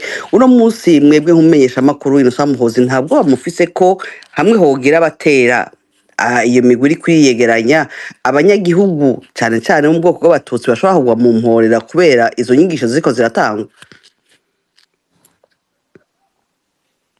Leta y'iwacu yifata nk'aho umenga abantu bari mu Burundi n'abaotaje, kandi kuva kera hari umukuru w'igihugu yigeze kuvuga muri 2015 avuga ati hamwe bakiriko baraharira ko borugika ingabo z'ibihugu bya Afrika kuza mu Burundi kugira bubahirize ibwirizwa shingiro, abantu bariko barapfa bariko barahunga. Yari Idriss Deby yaravuze ati ibintu biragoye byo mu Burundi, ati bari abantu bafashe otage population mu Burundi, ati tukaramuka tugiyeyo baramara abantu. Nta cyahindutse, hariho prise d'otage, kuko kurya barwanye bica abasivile badashobora kwirwana ko batatera abasirikare, niko n'ubu n'ahari leta bibaza ko nibagira ikibateye ikibazo bazoca biruka kwirara muri abo basivile. Ntibazo abatutsi gusa, kuko nabo barwanya. N'ubwa mbere muri histoire y'u Burundi abatutsi abahutu bari hamwe mu rupfu, mu gutotezwa, mu gufungwa, mu kwangazwa no mu kuja hamwe kugira birwanire. bazogerageza kubyita iby'amoko ariko nta moko akirimo mu biri mu Burundi. Muri abo bapfa bose, abo banyuruzwa bose, abo batotezwa, bakorerwa amabi yose atagira izina, banyagwa n'abatutsi n'abahutu. Ngira na benshi n'abahutu mu Burundi kuko abatutsi bo ngira nta nico bagifise babanyaga uretse ubuzima. Biraboneka ko hari abazogerageza gushaka kwica abasivili nibabona bibakomeranye. Ico ni ikibazo gihambaye ntawo besha ngo aragifitiye inyishu. Murantunga. Ni ikibazo gihambaye, inyishu izoba ko abari ku rugamba bagira ibishoboka byose kugira baminimize ibibazo byoba ku basivile, kuko bari abantu nta kapasite bafise yo kuzorwana urugamba nyarugamba. Urugamba rwabo nkuko bagize bakiri mu ishamba n'urwo guhiga abasivile badashobora kwirwanako.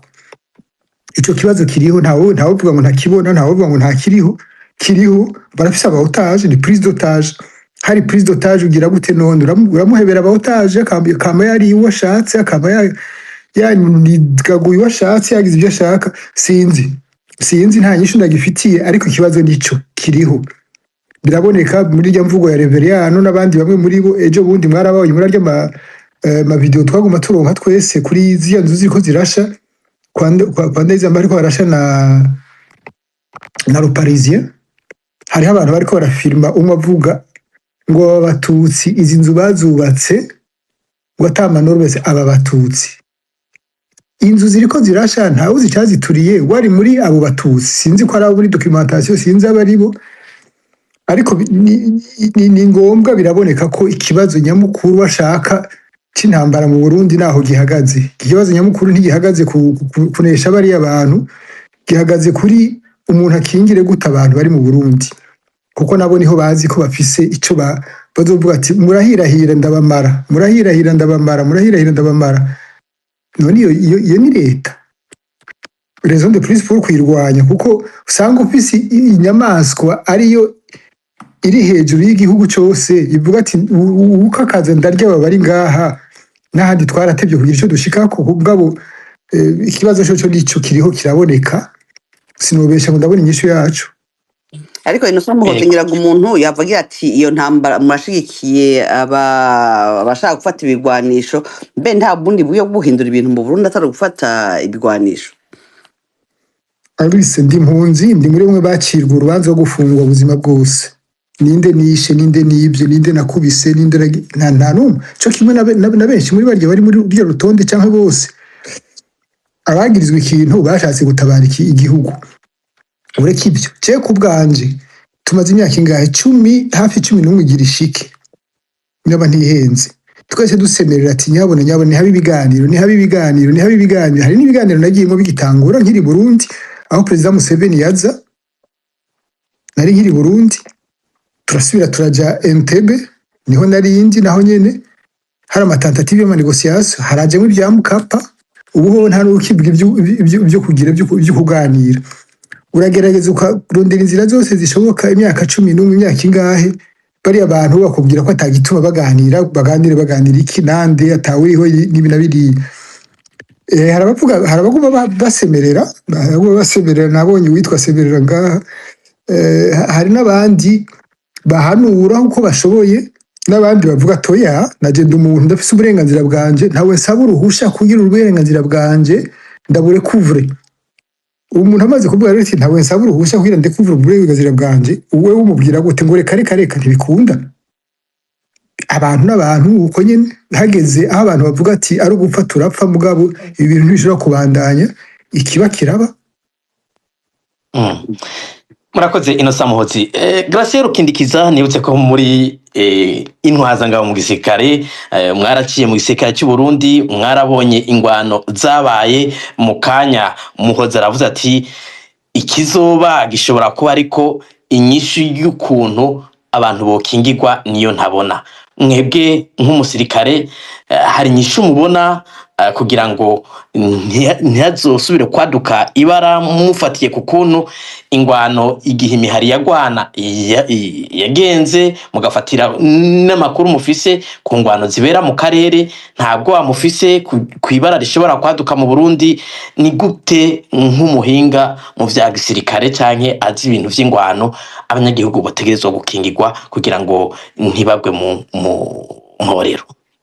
Ico novuga kuri ico kibazo cyane cyane no kumenya yuko igihe abo bari bakiri mw'ishamba bagwana, murazi ko vyari ibintu bagomba gushira ku moko. Baravuga ko igisirikare cy'abatutsi abagwana n'abahutu, ugasanga abo bagwana nabo barica, nka vyarabaye nk'ibuta, vyarabaye bugendana kwica abatutsi ngo nuko batari kumwe. Urumva ico gihe bari bikibangurukanye batari kumwe.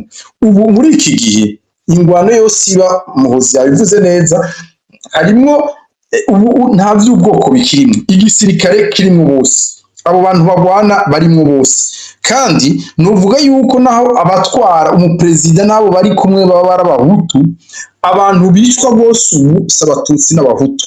Urumva yuko ikibazo ku vy'ubwoko gica kibivako.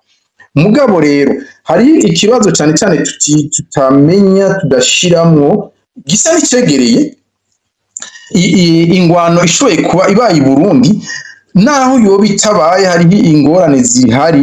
Baravuga hari mwigeze kubaza ikibazo ca FDLR baravuga yuko muri aya masezerano ya Washington abakongomani bavuga bati tuzobabwira batanga inkoho hanyuma tubajane mu kindi gihugu. Ico gihugu ntibarigera bakivuga ico arico. Jewe ndibaza yuko intwaro y'u Burundi ishobora kuvuga turi muri Kongo, kandi u Rwanda na gone tugomba tubanze turaprovoke tubasotore. Barashobora kuvuga bati ejo murashobora kumva yuko bavuga bati FDLR zose zari muri Kongo tubazanye officiellement, ibintu bizwi, baje atango bafise, tubashize i Burundi, tubashize nko mu Ruyigi, tubashize hehe ikambi ahantu baguma. Akaba ari nk'uko basa n'abagomba gusotora iyindi ngwano. Abo bantu nabo bajanye inkoho baraheza nabo bazisize barasubira bakazitora, ugasanga iyo ngwano nayo twebwe twibaza nk'abo bandi bavuga ngo bafise imihari bogwana mu gihugu, hari kwagwana n'abantu tutoba twibaza. Kandi muri uko bimeze nabi bariko baragwana, hashobora kuba ingwano n'ikindi gihugu vyinjiyemo.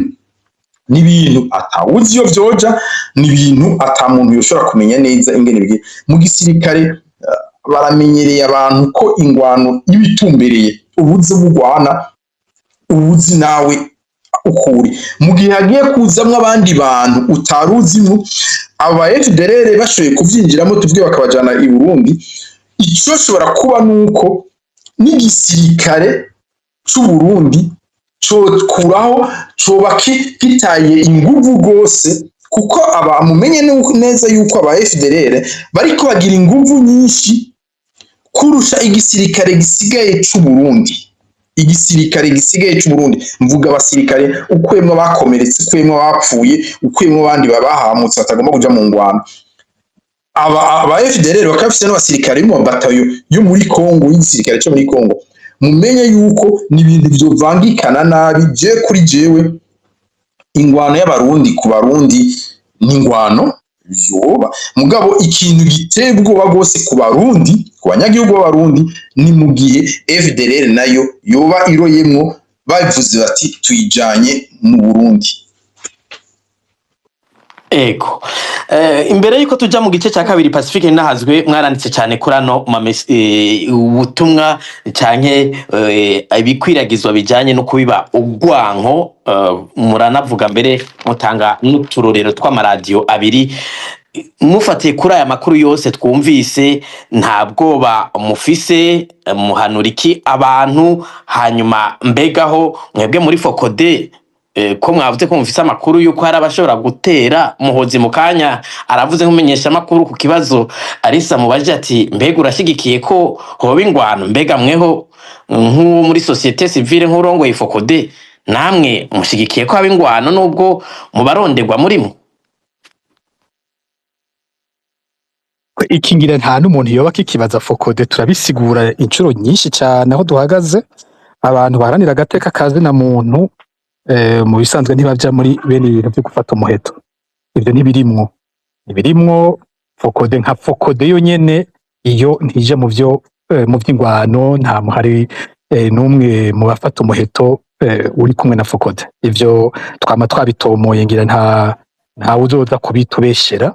Ariko kandi Fokode si ikigugu, Fokode irakurikirana ibiba biriko biraba, ni dinamike zihari, twe turabikurikira tugafasha gutanga impanuro turavye uko ibintu biriko biraza n'ibishobora kubangamira yaba cyane cyane abanyagihugu b'u Burundi.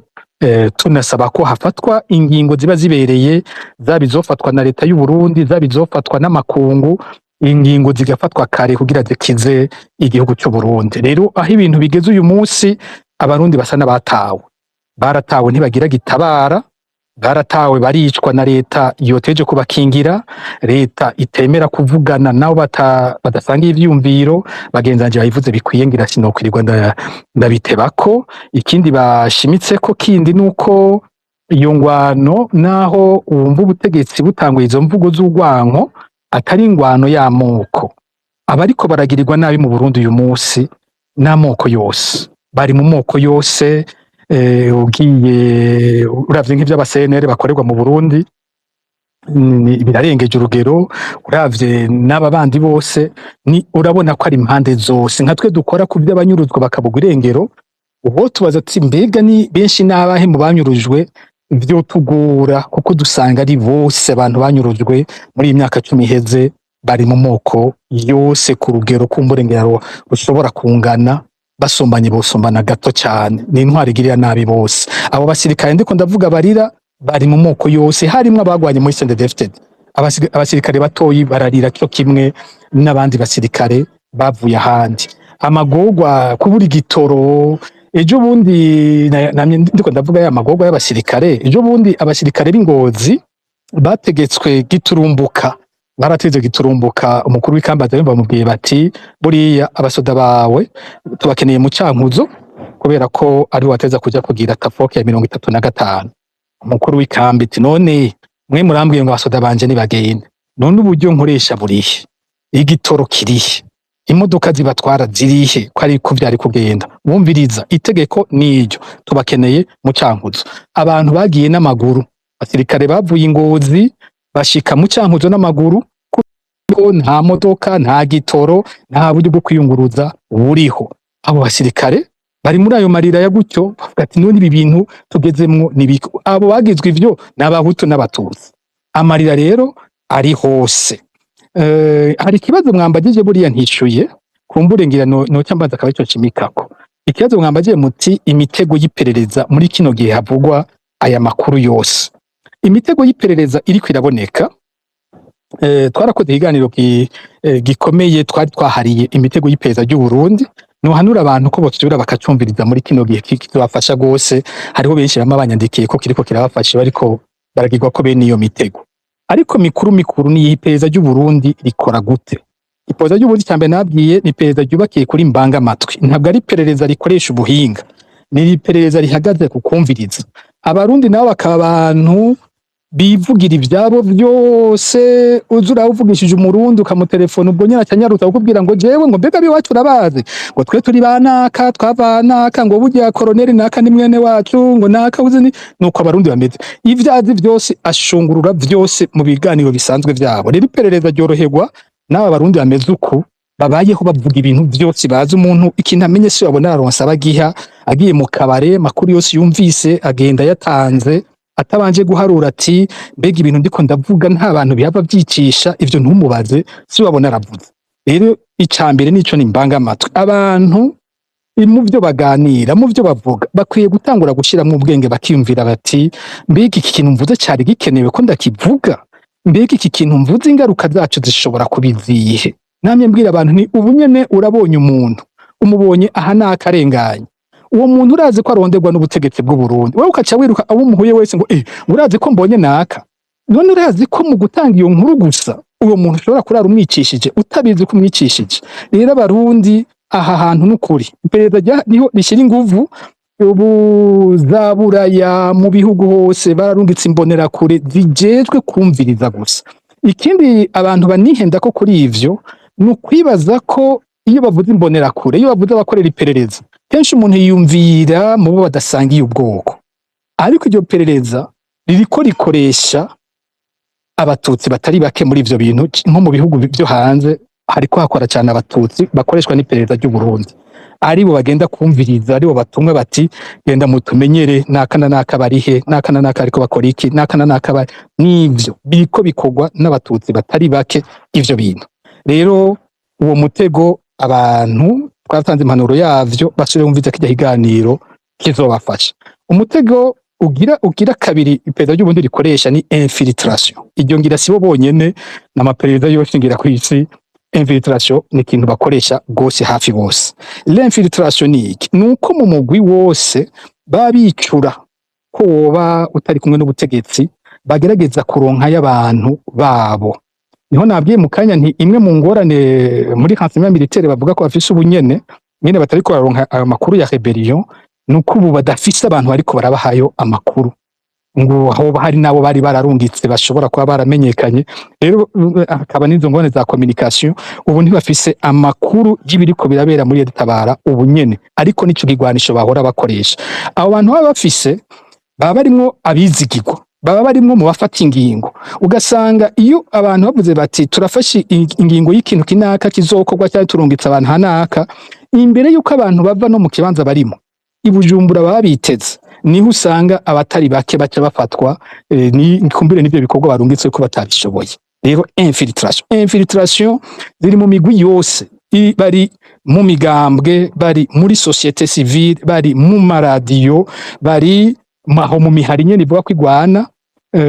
Ni benshi muri iyo migwi yose. Niba ko nigeze gutanga impanuro nti imigwi yose yitunganye, igisata gikomeye woherako ni igisata c'iperereza nyene. Ico bakifashe minenego bazogira ingorane zikomeye uravye ingene iperereza ry'u Burundi rikora. Iyindi nzira igira gatatu bakoresha gose mu iperereza ry'u Burundi, sinzi ingene noza kucita neza, ni ikintu novuga kimeze nka confusion. Confusion ni Gifaransa, naco ndagisigura ico ngomvye kuvuga. Ni ibintu guhenda abantu ku buryo bitiranye ibiri vyo n'ibitari vyo, bakabura ico bafata n'ico bareka. Ibi bintu byarakoze gose. Bavuze ikiroberi, kenshi ubutegetsi bw'u Burundi butabushiraho ikiroberi kitari cyo naco nyene. Cya kiroberi kitari cyo kikabakorera renseignement, kikabakorera no guta abantu mu rudubi, kikabakorera no kwica ikiroberi kiba kirico. Ivyo ni ibintu bakoresheje cyane. Sinzi hari ikibazo numvise Ebandi kuri yavuga nko kumuhari wanza bampema amwita umusuma. Hanyuma numvise Rukindikiza avuga ati jewe umuhari nta vyawo nzi cyane, nta implementation yabo nzi. Uyu muhari kumbure kimwe mu bibazo uyu muhari ushobora guteza n'umuhari utigera uvuga icyo gwanira. Ico ni kibazo gikomeye gose mu bintu vy'imihari. Umuhari utigera uvuga twebwe dushaka l'état de droit nkuko abandi baba bivuze, dushaka igihugu gitunganije uku, tugwanya ibi nibi. Sindigera numva uwo muhari uramaze imyaka myinshi, ariko sindigera numva bavuga neza ngo muravuge ngo bano bantu bagwanira iki. Ico ni kimwe mu bibazo. Mu gihe cya Nkurunziza amakuru twaronka y'iperereza yava mu masoko menshi yaravuga ingene uwo muhari wari kurakorana n'iperereza ry'u Burundi mu gucunga iyindi mihari yabiri muri Kongo. Uyu munsi vyo byaraheze. Uyu munsi wo bagiye mu rundi ruhande bakaba atari muri ivyo, sindabizi kuko mu minsi heze naho ikindi gitangaje ndayishimiye je ku butegetsi. Abasoda barungitswe kugwana muri Kongo mu mihari bagwanije ico gihe, FNL yanza bampema nayo baragiye bararasanye nayo nyene, kandi nza bampema hari abasoda benshi b'u Burundi yishe. Rero sinzi uyu munsi ngo uwo muhari uhagaze gute uravye ko bawukoresheje mu kiringo ca Nkurunziza. Sindabizi. Hariho n'iyindi mihari ishobora kubaho. Mu mwaka uheze mu bantu dufise kuva muri 2025 bagiye banyuruzwa, turafise benshi banyurujwe bagirizwa ngo barakorana n'imihari y'abagwanyi. Hariho nk'umuhari umwe ndawudome ku rutoke, umuhari witwa ngo Muvuma Giraffe, ngo MPD n'ikindi ntashobora kuba nimba ari FGRB, bigoye indome nyinshi cyane. Ndafise abantu banyurujwe ico gihe bagirizwa ko bakorana n'uwo muhari. Uyu muhari washinzwe muri za 2016 ushingwa n'uwitwa Jean Marie Nduwamungu. Jean Marie Nduwamungu yari muri komite ya CNDD-FDD mu Bubiligi. Mu myaka ya za 2013 tumubona ari mu bikorwa bikomeye byo kugwanya abatavuga rumwe n'ubutegetsi mu Burundi, afise umwete mwinshi muri ico kiringo. Hanyuma ni mu myaka yakurikiye ukabona yabuze nk'umuntu bica ku mbuga za CNDD-FDD, mbere n'inyuma ya 2015 ugasanga bimeze gutyo.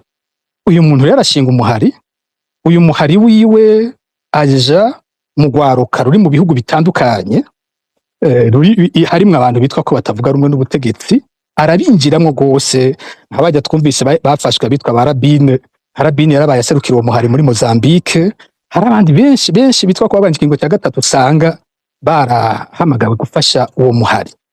Uyu muhari umaze imyaka ishika 10 ubu, utigera usohora itangazo ry'ukuri ngo ushobore gushira habona amabi akogwa n'ubutegetsi bwa CNDD-FDD.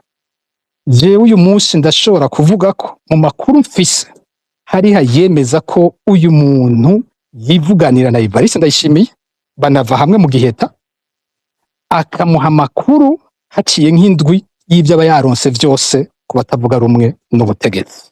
Hari umwe aherutse kurekurwa mu bari banyurujwe mu mwaka uheze, umusirikare w'Imwaro, twaramuvuze ko yitwa Ajida Benjamin Niyonzima. Uyu musirikare yakora muri instruction Imwaro, bamubwira ko yoza aratanga amasase, bamubwira baja ko abayashira, bajya ayashiriye asangana abakozi b'iperereza baje kumufata. Mbere ageze mu iperereza mu nyuma asanga uwamufashe n'umushoferi w'utwara iperereza mu ntara ya Gitega, kandi yamuhawe na Jean Marie Nduwamungu ngo amushyire amasasi. Imana yarakinze uyu ntiyishwe nk'abandi kuko aherutse kurekurwa, ntituzi uko byagenze, ariko benshi mu bakorera uyu muhari barabuzwe irengero kuva mu mwaka uheze, ntawuzi irengero ryabo.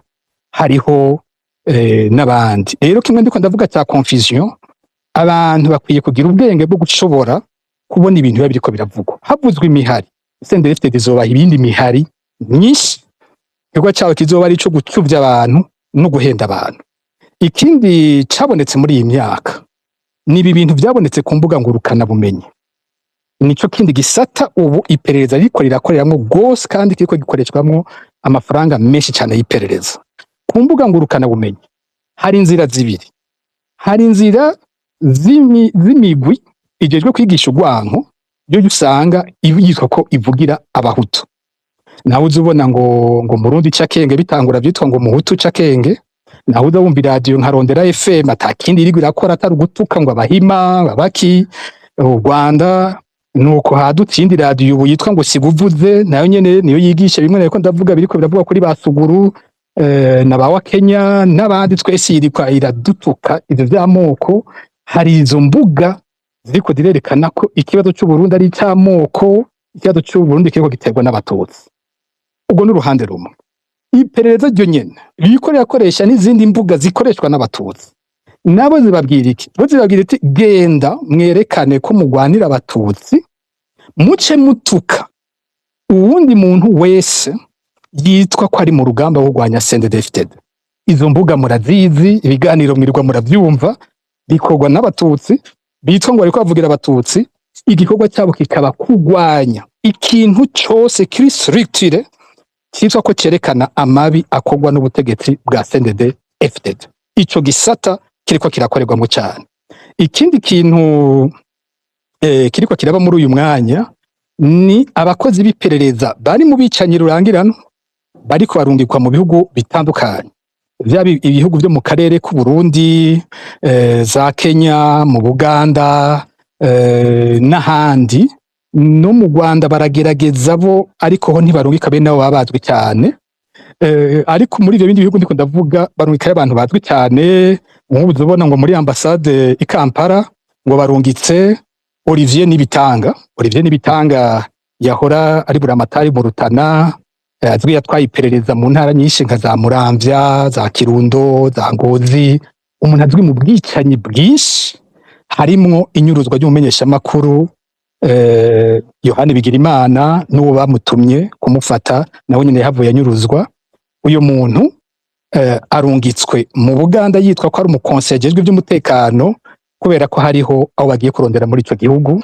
Za Kenya naho nyene nuko amakuru mfise aravuga abandi bagiye kurungikwa mu Bubiligi bahora mu iperereza rya gisirikare, kandi twagiye tuvuga mu makuru y'abamaze abantu banyuruje abantu muri 2021. Ayo makuru turayafise. Rero sinobiteba kuko narabikoze ku kiganiro gikwiye.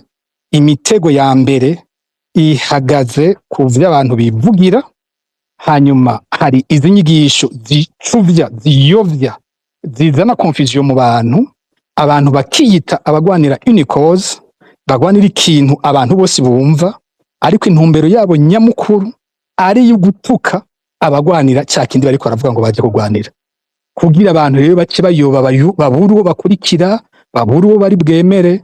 Ni ico ni igikorwa kindi gikomeye bariko barakora uyu munsi. Impanuro natanze ico gihe, nabwiye abantu nti mwirinde ibi bintu byo kwizera umuntu yaduka.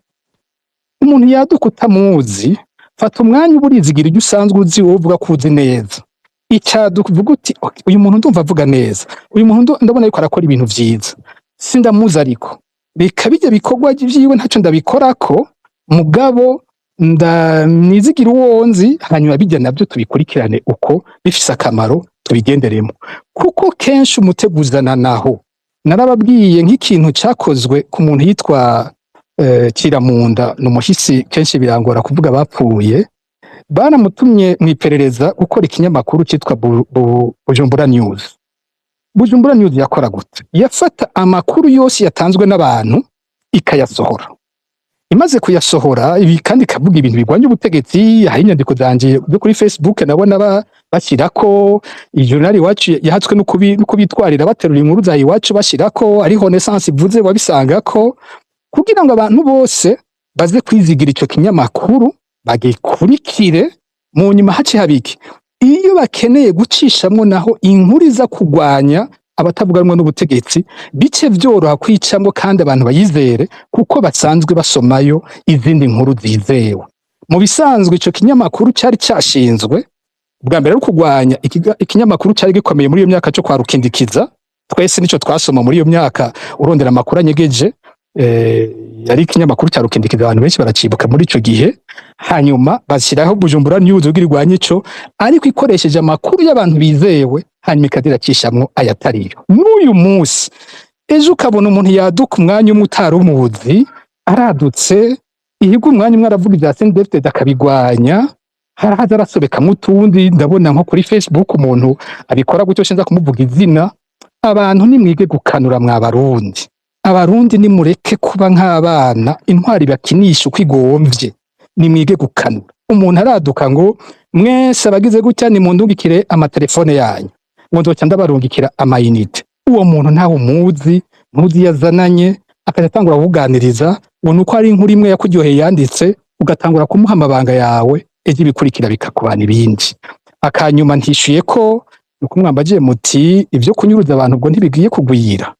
Ego cyane, iyo hamaze kuba bene ibi ubutegetsi bufite ubwoba buca bukora gose ibi byo kunyuruza abantu abo bwikeka kugira wakuremwe amakuru cyanke mu nzira yo kwimvira ko ariyo nzira yo kwaka inguvu abo bahanganye. Ibimenyetso by'uno mwaka birerekana ko biriko biraduga, kuba atamakuru akwiye ariko arava muri Editabara. Birashobora ko hariho abo biriko birakingira mu Burundi uyu mwanya, ariko abantu bohagabira. Abantu twaragiye turigisha kenshi, abantu bahamagaye ku matelefone n'umuntu batazi gituma bahamagaye, kenshi banakoreshwa umugenzi wabo ingo duhurira aha, ugapfa kugenda, wahagera ukacufatwa n'iperereza. Ikindi kintu twabonye giteye ubwoba uyu mwaka gitangaje, ahubwo si gutera ubwoba ahubwo kiratangaje, nuko mu banyuruzwa cyane uyu mwaka harimo abakozi b'iperereza nyene. Abatwara igihugu bo barinuba n'abakozi bo nabo bariko baranyuruzwa cyane cyane ku mipaka mu za Cibitoke n'ahandi. Umuntu arabona abakozi b'iperereza ariko banyuruzwa ku bwinshi kubera ko ubutegetsi butakizeye n'abakozi babwo muri kino gihe. Ego, murakoze Pacifique. Natwe nibutse abariko badukurikira, mwari mwabyishiye kumbure ngira ibindi abanyagihugu baturindiriye ku murongo mu kanya baca babibabaza.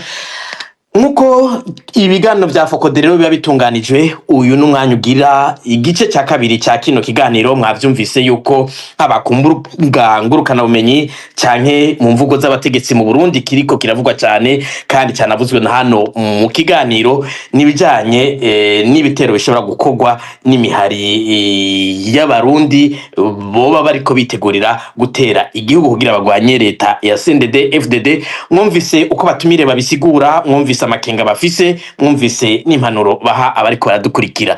Kino kiganiro na kino gice birafise amategeko abigenga, naco gituma imbere ko duha ijambo abariko baradukurikira, mugenzanje Alice Hakizimana agiye kwibutsa amategeko agenga kino gice. Ego mejibere bakoze, ngira ngo tubanze twibutse abariko baradukurikirana ko dufise abatumire batatu. Ni Pacifique Nazwe arongoye ishiramwe Focode, Gratien Rukindikiza yahoze ari intwazangabo mu gisagara c'u Burundi, eka mbere na Innocent Muhozi ayoboye radio television Renaissance.